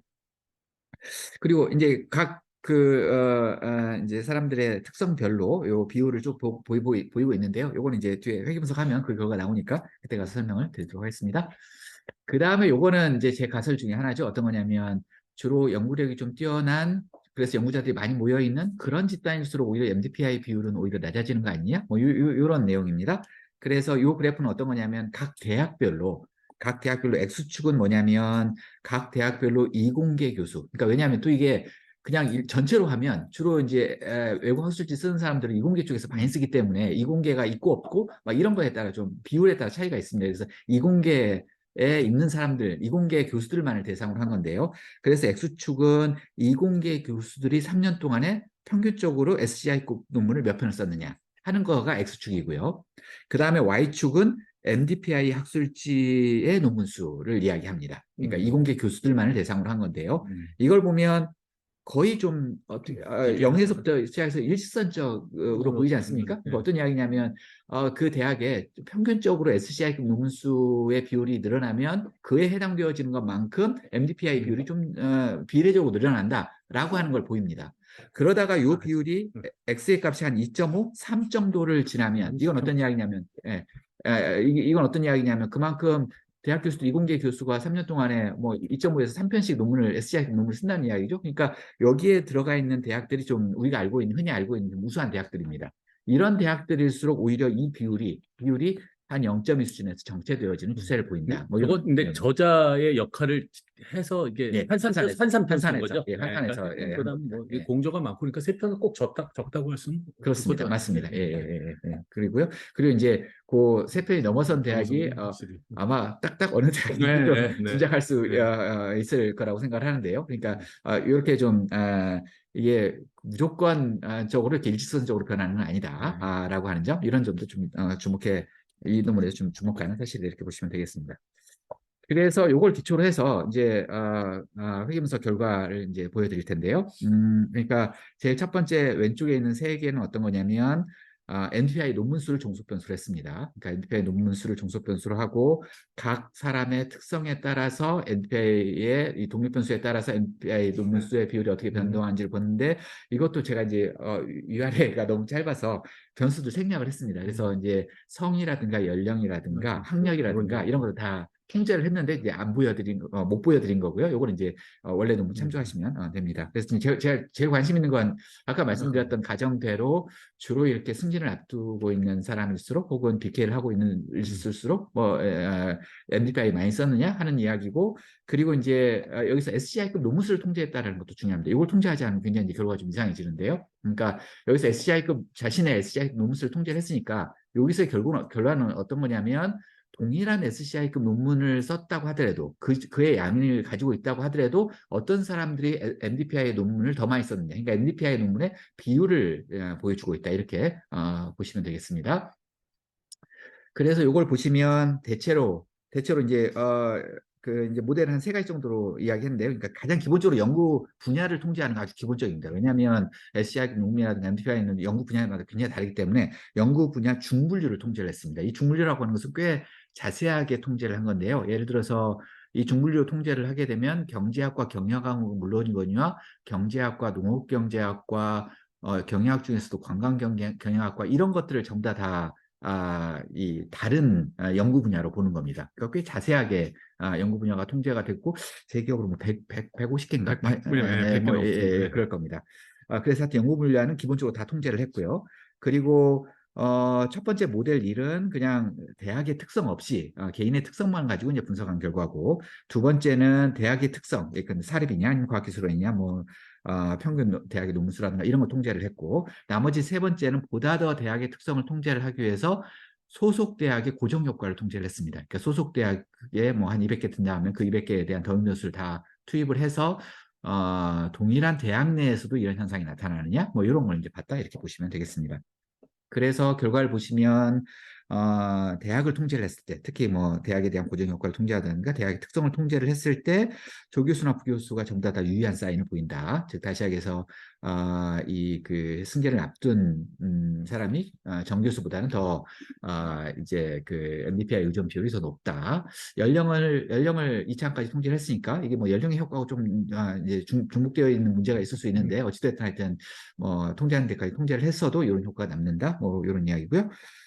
그 다음에 BK 참여라고 하는 것이 아주 일관되게 BK 참여하는 사람들이 보다 더 이 MDPI 의존 비율이 높아진다라고 하는 거가 나타나고 있다. 이런 이야기고요. 대학의 특성을 보면 대학의 특성 중에는 예컨대 조금 뭐 아주 강하지는 않습니다만 통제는 국립을 했고요. 국립에 비해서 사립이 조금 NDPI 비율이 약간 높은 것. 근데 이게 뭐 스타 표시가 하나라서 그렇게 크진 않다 이렇게 볼 수 있겠고요. 반면에 과학기술원 같은 경우에는 마이너스에 아주 강한 사인을 보인다. 여기서 과학기술원 카이스트라든가 뭐 유니스트라든가 이런 걸 나타내 주는데요. 이쪽에는 굉장히 강한 마이너스의 사인을 보인다라고 하는 점. 그 다음에 대학 평균 SCI 논문수 20개 SCI 논문수는 역시 처음에는 증가하다가 일정 시점에서는 이제 하락하고 요게 이제 계산해 보면 대략 그 기점이 아까 그래프에서 봤던 2.5에 3점, 3편 뭐 이런 정도 추세를 보인다. 이런 이야기를 할 수 있습니다. 그래서 아까 우리가 가정했던 뭐 세 가지의 내용들 이런 것들이 대체로 다 나타나는 것 같다 이런 이야기고요. 그 다음에 오른쪽에 있는 세 개의 내용은 이제 종속 변수가 MDPI 논문이 있느냐 없느냐 하는 거를 기준으로 해서 봤다 이런 이야기고요. 그래서 이것도 부교수나 조교수 쪽에서 특히 여기는 이제 조교수 쪽에서 나타나는데요. 강하게 플러스 사인을 보이고 있다는 점, PK 참여 플러스 그 다음에 대학 유형에 따라서도 역시 과학기술의 경우에 굉장히 강한 마이너스의 사인을 보인다라는 점, 이런 이제 대체적으로 옆에서 논문 수를 기준으로 하나, 논문이 있는지 없는지를 여부를 기준으로 하나 거의 공통적인 연구 결과, 분석 결과가 나타난다 이런 이야기를 할 수 있습니다. 그 다음에 내용은 똑같은 내용을 이게 아까 말씀드렸던 대로 이제 대학 유형별로 좀 차이가 있다 이런 이야기니까 대학 유형별로 나눠서 한번 분석을 해봤습니다. 그래서 왼쪽 세 개는 종속 변수가 MPI 논문 수였을 때 내용을 가지고 이제 분석을 하는 건데요. 이것에서 이제 가장 특징적인 사실은 어떤 거냐면 주로 이제 그러니까 부교수나 조교수에서 스타 표시가 나타나는 거라든가 BK 참여는 거의 대부분에 나타나고 있고요. 뭐 이런 내용들을 보면 국립보다는 사립이 조금 더 강하다라고 하는 점. 아까 전체적으로 봤을 때에도 사립이 좀 비율이 높았고, 그다음에 여기서는 국립에 비해서 사립이 조교수나 부교수의 경우에 정교수에 비해서 MDPI에 의존하는 비율이 좀 더 강했다. 이런 걸 의미하는 겁니다. 예. 반면에 이제 과학기술원을 보면 이 조교수나 부교수의 경우에도 유의하지 않고요. 그다음에 BK도 유의하지 않습니다. 그러니까 우리가 좀 기대했던 내용들, 그러니까 보통 승진을 앞두고 있거나 좀 뭐 BK 유인이 있거나 이럴 경우에는 BK 좀 의존할 거다, MDPI에 의존하는 비율이 높아질 거다라고 하는 것이 과학기술원의 경우에 나타나지 않는다라고 하는 점, 이런 것들이 좀 특징적으로 확인되어진 내용이고요. 그 다음에 옆에 있는 존재 비율도 거의 유사하니까 생략을 하겠습니다. 그리고 여기서는 통제했던 것은 그 모델 3, 소속 대학을 다 통제했을 때의 결과고, 모델 2나 모델 1을 가지고도 거의 유사하다 이렇게 보시면 되겠고요. 자, 기술원도 BPA 가능합니까? 맞습니다. 이제 조금 차이가 있습니다만 특히 카이스트 같은 경우는 굉장히 많이 하고요. 예. 그 다음에는 이제 여기까지 핵심적으로 제가 보여드리려고 했던 도대체 MDPI 논문에 어떤 사람들이 주로 논문을 쓰느냐라고 하는 이야기고요. 그 다음에는 이제 어떤 이야기냐면 그러면 MDPI의 논문이라고 하는 것이 아까 말씀드렸던 대로 뭔가 승진에 유리하고 뭐 이러니까 MDPI 논문에 의존하는 비율이 높아지는 거 아니냐 뭐 이런 이야기를 했기 때문에 실제로 그러냐를 한번 좀 체크를 해봤습니다. 이 자료 자체가 2017년에 직급과 2021년의 직급을 이제 크로스로 볼 수가 있어서 여기에 이제 승진을 볼 수가 있다는 측면이 있어서 이 승진에 대한 자료는 굉장히 우리가 구하기 어려운데 이때는 굉장히 우리가 좀 재밌는 결과가 나올 수 있겠다 싶어서 이제 좀 분석을 했고요. 요걸 이제 MDP하고 연결해서 MDPI 논문이라고 하는 게 승진 비율은 어떤 영향을 미치느냐 이걸 한번 봤다 이런 이야기고요. 이 표도 꽤 재밌습니다. 꽤 재밌어서 이게 이제 부교수와 조교수로 나누어서요. 2017년도에 직급을 기준으로 해서 부교수와 조교수로 나누어서 2021년도에 진급이 이루어진 비율을 구하고 있습니다. 비율을 구하고 있는데요. 전체적으로 보시든지 아니면 부교수, 조교수를 보실 때 제가 눈여겨봤던 것 중에 하나는 뭐냐면 이 비율 자체가 여성이 좀 낮다라고 하는 점이 눈에 띕니다. 여성이 일반적으로 동일한 대학교에 소속되어 있어서 교수로서 활동을 함에도 불구하고 여성이 승진의 비율이 약간 낮다. 아마 이거는 육아휴직이라든가 이런 거와 좀 관련이 있을 거다. 뭐 승진을 뭐 차별하고 대학교에 뭐 그런 거 많지 않으니까 아마 그런 요인하고 관련이 있지 않을까 이런 생각을 하고요. 이 부분도 한번 나중에 좀 집중적으로 분석을 해보면 의미 있는 시사점을 얻으시지 않을까 이런 이제 생각을 합니다. 그 다음에 이제 승진과 관련해서 또 이제 제가 유익해 봤던 건 대학 설립 형태인데요. 저 깜짝 놀랐습니다. 이거 보고 대학 설립 형태로 보시면 부교수 그룹에서 보시면 국립대학의 경우는 승진 비율이 0.736입니까? 그러니까 요 5년의 기간이죠. 2017년 기준 2021년도에 승진하는 사람이 부교수에서 교수로 승진하는 사람이 73.6%라는 이야기인데 사립은 56.8%밖에 안 됩니다. 굉장히 우리나라의 승진이라고 하는 게 대학 교수가 무조건 다 승진 잘하는구나. 제가 국립에 있으니까 그렇게 생각을 했는데 이렇게 보면 사립 교수님들이 조금 힘들게 보이고 그렇습니다. 사립대학은 쉽지 않구나라고 하는 내용이 뜨고요. 그 다음에 이것도 재밌는데 제가 못합니다만 여기 일반기관이라고 하는 것은 과학기술을 나타냅니다. 과학기술의 경우는 승진 비율이 10%대밖에 안 됩니다.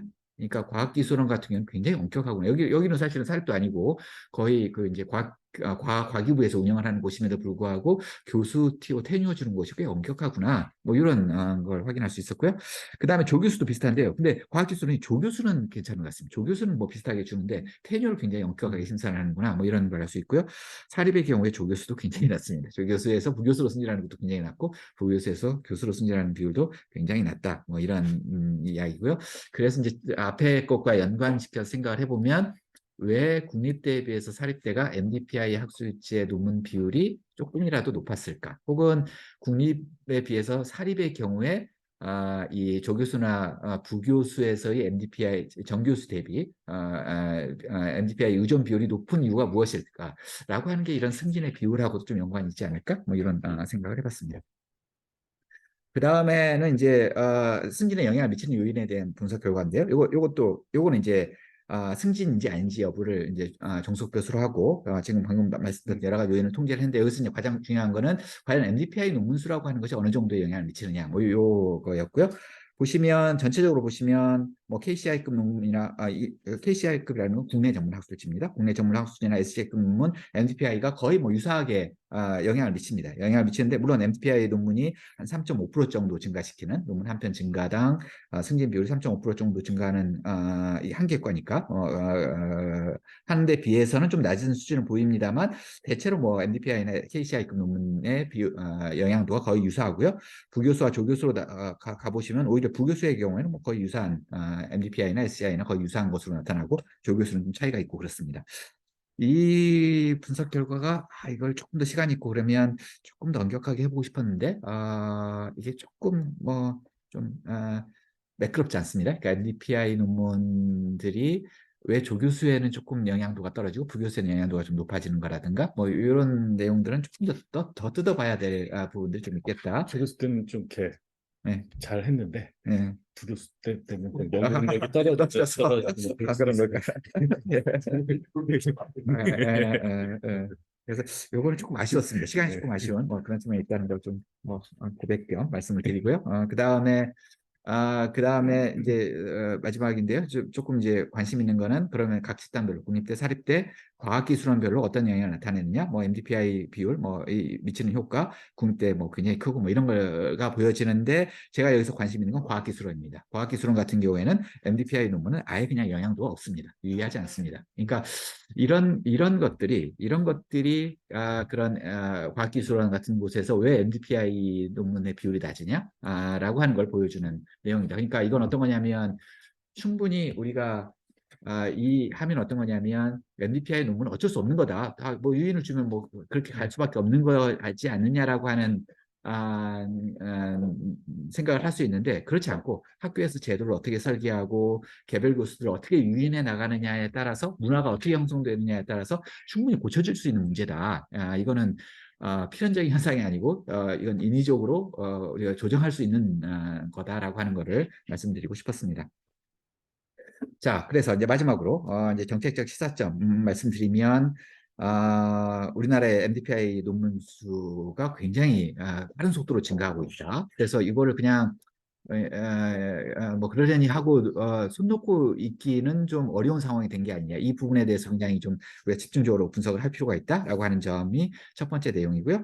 두 번째는 지금까지 분석 내용 뭐 쭉 말씀드렸습니다만 역시 교수들도 유인에 약하더라. 유인에 영향을 받더라. 그래서 승진의 유인이라든가 아니면 BK의 유인이라든가 혹은 이런 것들에 의해서 이제 그런 집단일수록 MDPI 의존 비율이 높아지는 현상들 역시 교수도 경제적인 동물이다라고 하는 거를 보여주는 측면들이 좀 있었고요. 반면에 꼭 그렇게 유인들이 일직선적으로 영향을 미치는 건 아닐 수 있다. 그래서 충분히 그걸 조정할 수 있는 제도나 문화에 따라서 좀 달라질 수 있는 측면이 있다라고 하는 점이었고요. 그 다음에 승진과 관련해서는 MDPI의 학술지의 논문의 효과도 유효하게 나오고 있고 그것이 바로 MDPI 학술지의 게재에 영향을 미치고 있는 것으로 볼 수 있다. 뭐 이런 이야기입니다. 그리고 이런 것 관련해서 이제 정책적 시사점 보시면 그래서 하여튼 MBTI 논문에 대해서 굉장히 좀 중요하게 고려를 하자 뭐 이런 내용이고요. 그리고 계속 말씀드렸습니다만 이게 제도와 문화에 따라서 달라질 수 있는 거고 바꿀 수 있는 거고 특히 제가 강조를 하고 싶은 거는 우리나라의 교수들 이렇게 대학을 중심으로 해서 교수들의 연구 성과를 어떻게 높일 거냐라고 하는 것을 가지고 지난 1, 20년 동안의 교육부의 정책이 있었고 그것에 의해서 대학의 문화가 많이 바뀌었습니다. 예전에는 뭐 사실은 교수님들 논문 안 쓰셨죠. 그러다가 이제 막 성과급이 도입되고 이러면서 논문을 쓰게끔 만드는 요인들은 있었는데 그래서 이제 그건 일종의 성과라고 볼 수 있는데 그게 지금 현재는 조금 더 잘못된 방향으로 틀어지고 있다. 이런 측면들을 좀 고려할 필요가 있다는 겁니다. 지금 뭐 어느 대학을 가보더라도 아주 중요한 대학들을 제외하면 나머지 대학들은 SCI급 논문이냐 KCI급 논문이냐에 따라서 SCI급 논문은 2점, 예컨대 스코프스는 1.5점, KCI는 1점, 뭐 이런 식의 개량화된 방식으로 그냥 양적인 지표만을 가지고 교수들을 평가하고 그걸 가지고 유인을 합니다. 유인을 하고 또 그 지표가 높으면 또 여러 가지 대학 재정지원 사업에 유리하게끔 되고 승진을 시키고 이런 구조가 되다 보니까 교수들이 자연스럽게 질적인 측면에 집중하지 않고 양적인 측면에 유인에 반응을 하는 그런 현상들이 나타나고 있다. 그리고 이건 이제 대학 사회에 일종의 좀 공정성의 문제로 이제 비화될 가능성이 있고 실제 그런 측면들도 있다라는 거죠. 그러니까 뻔히 압니다. 그러니까 누가 MBTI에 의존해서 논문 실적을 하고 있는지를 다 알고 있는 이상 이런 것들이 자칫하면 이제 악화가 양화를 구축해 버리는 그래서 오히려 굉장히 좀 잘못된 방향으로 이끌 가능성이 있다. 그래서 이제 이 우리가 이제 교수들 연구자들에 대해서 물론 평가를 하고 이제 정확하게 연구 능력을 향상시키도록 해야 된다고 생각합니다. 뭐 경쟁도 하고 그래야 되는데 그 방식이라고 하는 것이 이런 양적인 평가가 아니라 질적 평가의 방향으로 변화가 이루어져야 되는 시점에 온 게 아니냐 뭐 이런 생각을 하게 됐습니다. 너무 길게 아닙니다. 재밌게 잘 이상입니다. 됐습니다. 네, 뭐 굉장히 뭐 교회에 계신 분이나 학자라면 굉장히 흥미있게 볼 만한 내용이었습니다. 지금 이렇게 참여하신 분이 많은 것 같지는 않지만 우리 좀 자유롭게 좀 토론하고 서로 뭐 질의응답도 하는 시간을 가져봤으면 좋겠습니다. 제가 좀 들으면서 생각했던 건 이게 제가 경제학 분야가 굉장히 심각할 수 있는 분야라는 생각이 들었는데 아까 말씀하셨지만 뭐 서스테이너빌리티의 문제고 이제 경제 경영에서 이쪽으로 이쪽 저널에 넣는 분도 많은데 이게 다른 요인도 있지만 이게 그 시간 요인이 굉장히 중요한 것 같아요. 그러니까 경제학 같은 경우에는 흔히 말하는 좋은 SSCI 가려면은 뭐 사실은 시작해서 최종 나올 때까지 한 5년쯤 걸리고 이러는 거니까 이 뭐 2주 2주라는 시간은 굉장한 요인이 될 것 같은데 그래서 어 뭔가 이게 학문 분야별 차이를 조금 더 들여다보면 좋을 것 같다는 생각이 듭니다. 그러니까 이공계는 확실히 이 시간이 좀 이렇게 사회과학 분야보다는 굉장히 적은 걸로 알고 있고 그렇기 때문에 아마 그 유인도 상당히 떨어질 것 같고 인문계는 사실 유인이 있는지도 잘 모르겠거든요. 그러니까 대체로 그 페이퍼 자체가 발표되는 걸 봐도 이게 국제 저널에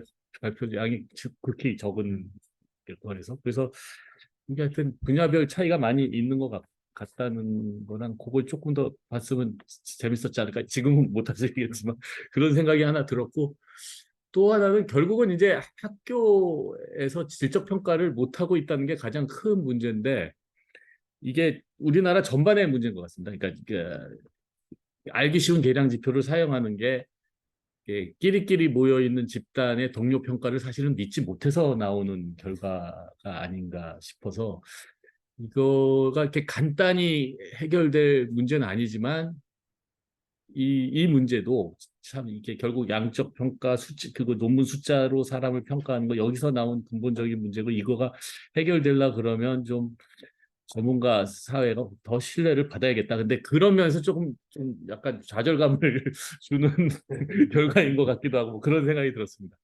뭐 저는 이 정도 하고 좀 계신 분들 좀 저는 보면 그 네. 카이스트 데이터를 보면은 카이스트 그 존재율 비율은 다른 사립대학이나 공립대학이랑 비슷한데 승진에 그 영향을 안 미치고 있지 않습니까? 그럼 거기서는 어떤 문화가 형성돼 이제 동료 평가가 어떻게 되어 있는지 또는 승진 심사에 그걸 구체적으로 반영하는지 그걸 조금 조사해 보면은 그 문화를 확산시키는 것도 하나의 방법이 아닐까 싶은 있어요. 그리고 보면 거기도 분명히 MBTI가 많이 존재하는 것 같거든요.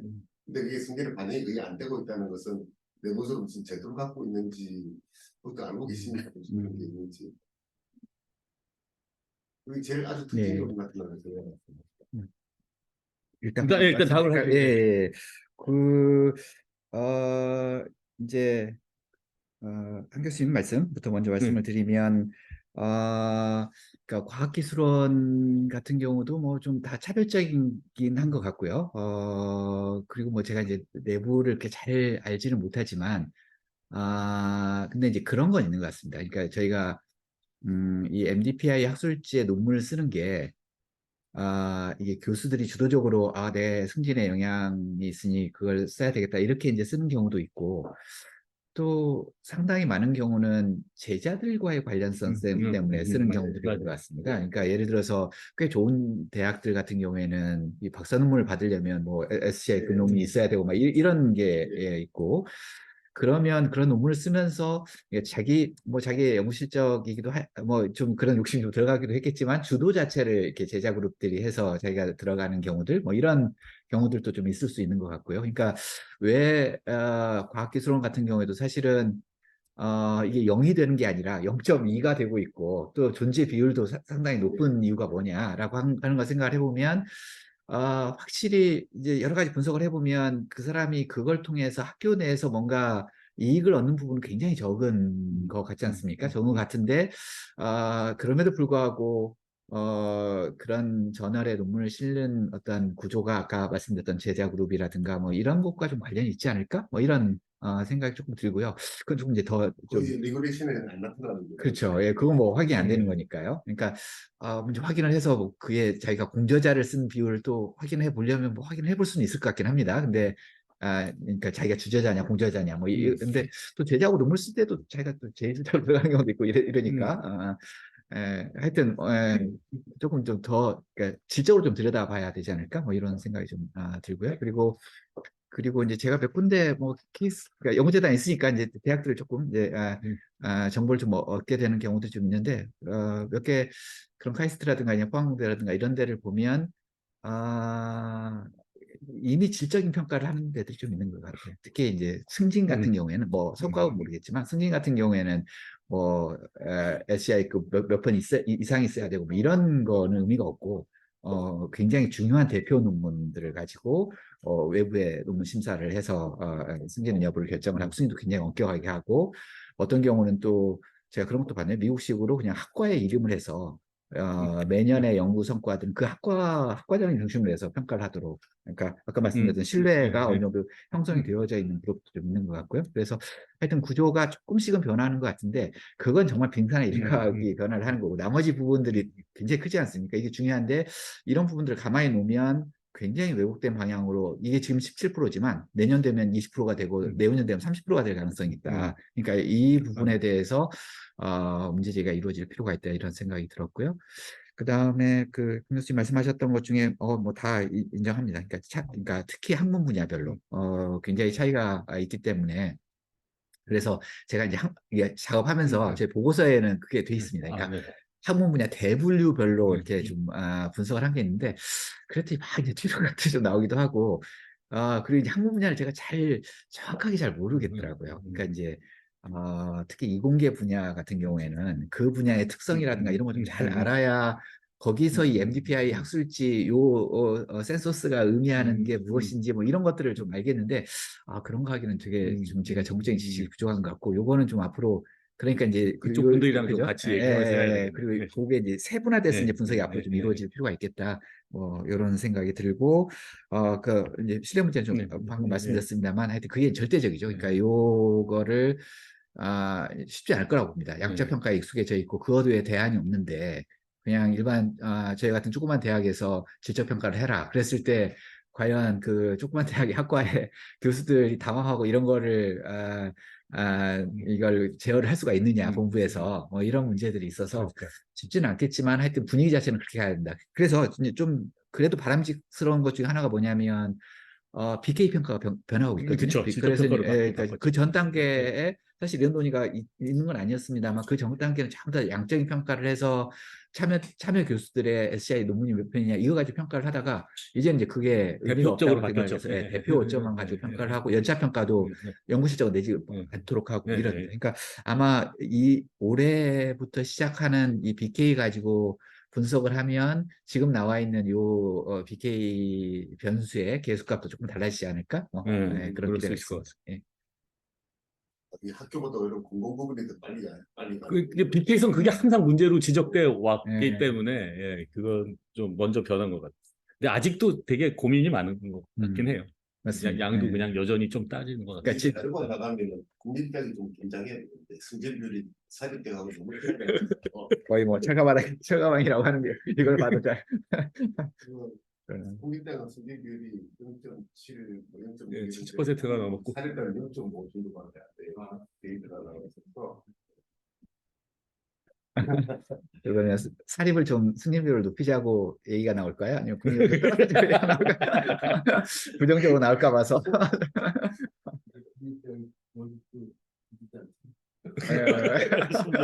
국민대학교에서는 그렇게 안 생각합니다. 이게 사이트도 그렇고 일부 대학에서는 이런 실적을 인정하지 않는다는 흐름도 있지만 또 BK에서도 인정하지 않는다고 그런데 중앙일보 평가나 이게 전국 단위 그런 평가에서 연구 실적 같은 거를 측정할 때 이런 예, 이런 맞습니다. 기준이 많이 사실은 알고 고려하고 있나요? 아닌 걸로 알고 있습니다. 중앙일보라든가 이런 쪽에는 뭐 아닌 걸로 알고 있고요.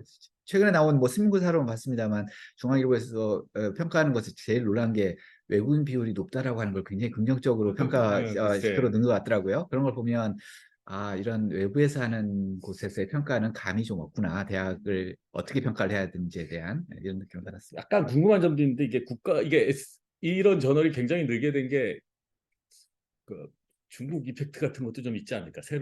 중국 이펙트 같은 거. 거기서 이제 굉장히 TI 자체가 네. 중국 자본이 뭐 인수했다 이런 얘기 있잖아요. 그러니까 대표 자체가 MDPI 출판사 대표 자체가 중국 사람. 그런가요? 그러니까 거기서 이제 우리보다 아마 더 할 거고 그렇죠. 후발 주자로서 이제 숫자 따지는 게 더 할 거고 그러니까 혹시 그래서 이제 유럽 같은 경우는 이제 연구비 배분 방식 자체가 그냥 사람 숫자 따라서 박사학위 숫자 따라서 이렇게 주고 그런 배분 공식을 쓰는 데는 확실히 이런 게 덜할 것 같거든요. 그래서 뭐 이게 이 연구는 아니지만 국가별 차이가 굉장히 두드러진 것 같고 그걸 우리가 좀 찾아낼 수 있다면 좀 우리가 뭔가 좀 잘못된 데로 가고 있다. 이게 계속 양 갖고 평가하는 게 이런 걸 좀 느낄 수도 있지 않을까 하는 생각이 드네요. 거기 뭐 데이터베이스가 좀 있으면 좀 좋긴 하겠는데 여기 국가 차이가 굉장히 클 것 같아요. 그러니까 연구를 어떻게 과학기술 발전 얘기할 때 가장 대표로 내세우는 지표 중에 하나가 이런 저널 논문 그러니까 압도적 맞아요. 하거든요. 이게 뭐 인간이 있다고 우리 확정 못하지만은 근데 아마 중국에도 이게 MDPI가 논란이 되는 것 같습니다. 그렇겠죠. 중국 과학원 제가 최근에 봤던 내용은 중국 과학원 같은 데에서 MDPI 논문 다는 아니고 MDPI 논문 중에서 문제가 되어지는 이런 건 주의해라. 뭐 유지 전으로 발표를 하고 뭐 이런 움직임이 있고요. 그러니까 여기에 대해서 뭐 노르웨이라든가 이런 데서도 좀 그런 움직임이 있고 몇 군데는 그런 움직임이 있고요. 한국의 경우에도 아까 이야기했던 키스티를 중심으로 해서 부실 학술지, 의심 학술지 뭐 이런 걸 이제 쭉 발표를 해서 한때는 MDPI가 거기에 들어갔다가 나중에 왜 MDPI가 거기에 들어가느냐라고 하는 항의를 받고 이제 지금 내린 상태죠. 내린 상태에서 지금 막 서스테이너빌리티 같은 거 제가 한번 들어가 봤는데요. 막 찾아 들어가 봐야 이게 조금 의심스러울 수 있다라고 하는 거가 좀 확인이 되어지는 정도 이렇게 되더라고요. 문제는 이게 더 늘어나면 앞에 그 보도자료 나온 그 배경에 그렇죠. 모대 교수님이 그러니까. 개인적으로 조사한 내용을 기초로 해서 이게 국회에서 문제가 됐던 건데 이 숫자가 더 많아지면은 이 문제를 지적하는 것 자체가 어려워지는 분위기랍니다. 그렇죠. 그러니까 이게 오히려 문제를 지적하는 사람이 왕따를 당한다. 그래서 그 숫자가 더 많아지기 전에 어느 정도 한계치를 벗어나지 않도록 좀 발전을 해야 되는 필요가 있는 것 같습니다. 뭐 알아서 잘 하시겠지만 연구재단에서도 이런 거 좀 고려해서 연구비 배분할 때 이쪽에 많이 나왔던 분들한테는 좀 연구비가 배분되는 걸 좀 연구재단에서 좀 굉장히 심각한 문제. 심각해요. 심각한 예, 문제고 그러니까 고려를 될것 같아요. 고려를 하시겠죠, 물론. 하려고 하는데 네. 그래서 저 있을 때에도 회의를 몇 차례 하고 이랬는데요. 문제는 근거가 있느냐. MDPI 논문이 뭐 다 이렇게 좀 다양하고 이렇다고 하는데 이 MDPI 논문을 실었다고 해서 그것에 대해서 연구 실적 그런 연구 실적이 있는 연구 프로포절에 대해서 그거를 불이익을 준다든가 그런 게 공식적으로 됐을 경우에 그 항의라든가 이런 걸 감당할 수 있느냐 그렇긴 할 것 같아요. 예. 이런 논란이 많아서 그러니까 예. 그냥 그래서 나중에는 제가 알고 있기로는 그 저희 본부는 아니고요 인문사회본부가 뭐 국제본부가 거기에서는 그냥 좀 이런 문제들이 국제적으로 문제가 되니 좀 조심을 해라라고 하는 레터를 그냥 혹시 연구 작품도 받으셨는지 모르겠는데요. 그 레터를 보내자 뭐 이런 정도로 이야기되고 뭐 그랬어요. 그레터보다는 이쪽 저널에 이메일이 훨씬 더 많이 오는 거예요. 그렇죠. 거의 매주마다 오고. 네. 이 발표하시는 동안 검색해보니까 네. 이 MDPI 홈페이지에 가면 오비에도 가르시아가 2021년에 논문을 썼는데 2021년 7월장가로 그걸 읽고 나서 길게 그 반박. 담당자가 네.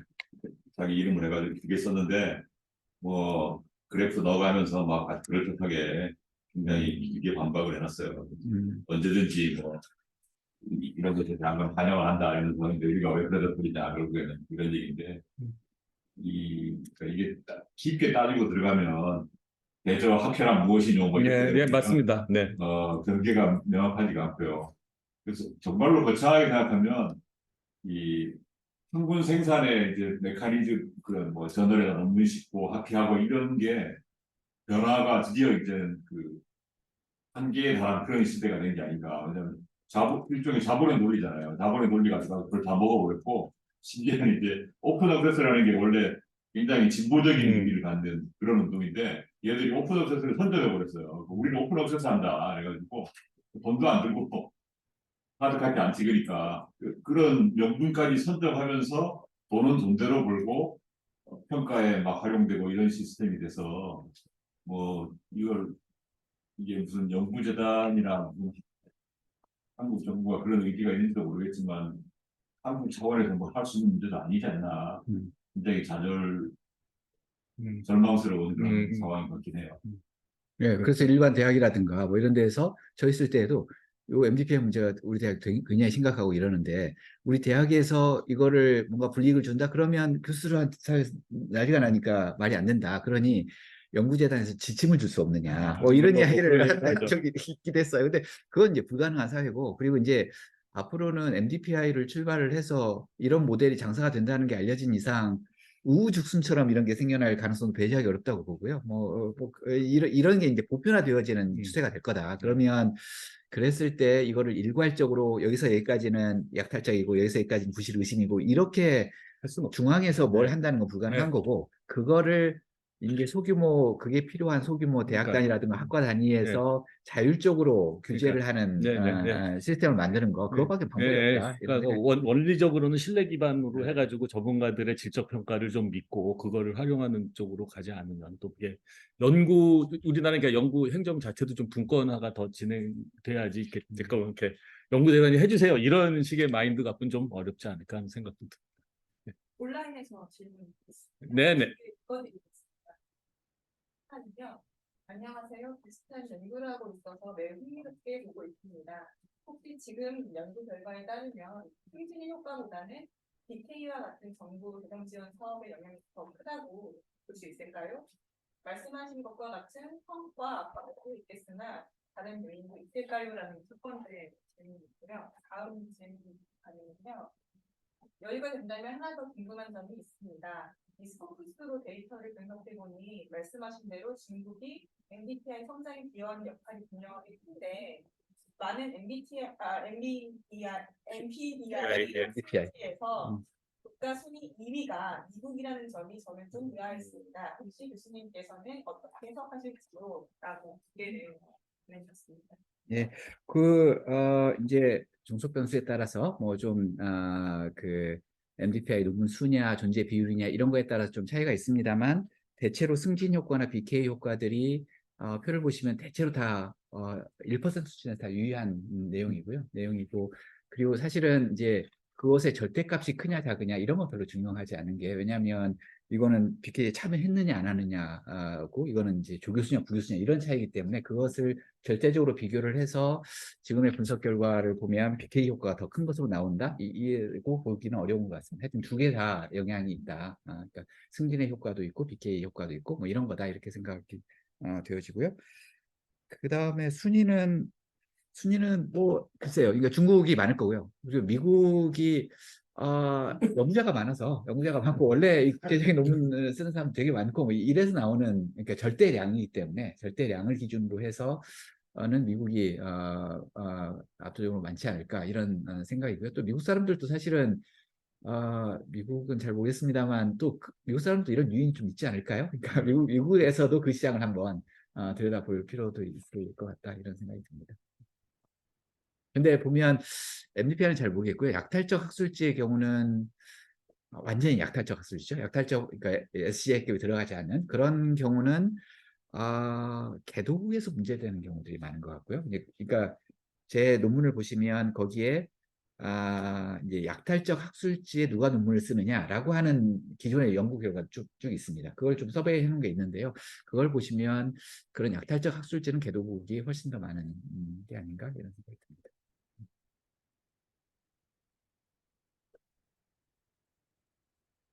또 다른 질문 혹시? 네, 이게 일단 하고 이게 90초의 딜레이가 있기 때문에 네, 듣고 계시는데. 네. 온라인으로 질문이 있으니까 반갑습니다. 네, 아유, 흐뭇합니다. 감사합니다. 이게 20초 안에 추가 질문이 없으면은 이제 대략 마무리를 예. 해주고 1시간 반 정도 지났습니다. 이게 참 그 각자 학자들이 갈 길이 먼 것 같습니다. 이게 또 이런 어떻게 보면 학교 내 시스템을 만들고 이런 거는 좀 이렇게 조교수, 부교수급이 아닌 정교수급들이 잘 만들고 이 자기 집단 내에 좀 좋은 분위기를 만들어 가야 될 텐데 이게 남 얘기가 아니라 다 자기 얘기라고 진행을 해야 될 것 같습니다. 예, 예, 신뢰자본 부족이 아주 극명하게, 네, 예, 극명하게 드러나는 분야 중에 하나가 아닌가 싶고, 또 젊은 교수들이 이런데 좀 힘을 낭비한다는 게 좀 안타깝기도 하거든요. 조금 더 좀 삭혀 있는, 그래서 사실 제도를 만드는 좀 이 고위급이라고 할 수 없지만 정교수급들이 논문 안 쓰더라도 이런 노력이라도 좀 해야 되지 않나 하는 생각을 해봅니다. 좋은 인센티브입니다. 네. 책을 쓰는 것을 예. 인정해주는 이런 기능이 들어간 예. 동아일보 평가 같은 것도 예. 저서 출판 저서가 중요한 요인으로 들어가니까 또 그런 방향이 조금 생기긴 한 것 같아요. 예. 옛날에는 책은 거의 인정을 안 해주는 분이었는데 자꾸 저도 조금 바꾸는 사람 이리 가게 만들고 저리 가게 만들고 하는 그런 책들이 있어서 그 자체에 대한 연구도 많이 필요한 것 같아요.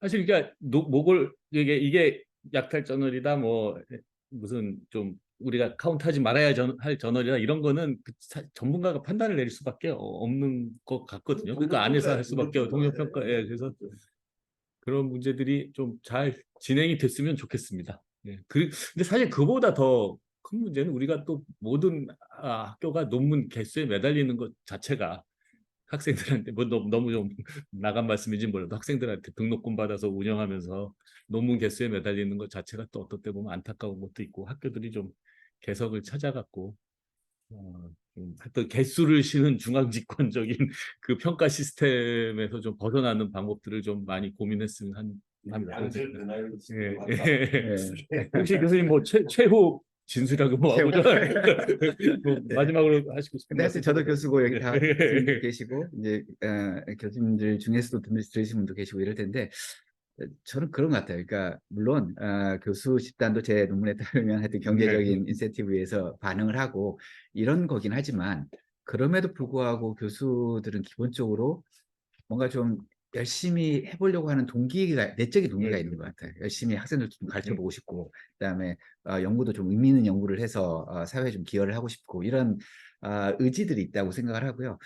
그래서 이제 제 생각에는 이제 큰 차원에서 뭐 교육부라든지 아니면 대학이라든가 이런 데에서 이 집단의 성과를 어떻게 향상시킬 것이냐 이거 연구하는 게 이제 고민하고 있는 게 이제 그런 정책 집단 아니겠습니까? 이런 정책 집단에서 고민을 할 때 어떻게 하면 이 개별적으로 교수들이 가지고 있는 이런 내적 동기들 이런 것들을 어떻게 하면 좀 활성화시키고 그런 걸 열심히 하는 사람들이 그 사회에서 좀 대우를 받고 그래서 이제 다들 젊은 사람도 다 저렇게 해야 되겠구나라고 하는 식으로 변화되게끔 이런 대학의 문화를 바꾸는 것 이게 굉장히 중요하다고 생각을 합니다. 근데 지금까지의 이야기는 대부분 다 다들 무슨 양적인 거 가지고 다 뭐 개인으로 인센티브 주고 학과로 인센티브 주고 대학으로 인센티브 주고 그게 우리나라의 연구와 교육을 발전시킨다라고 자꾸 생각을 하는데 물론 그런 측면도 있지만 이건 이제 거의 한계에 네, 도달했다.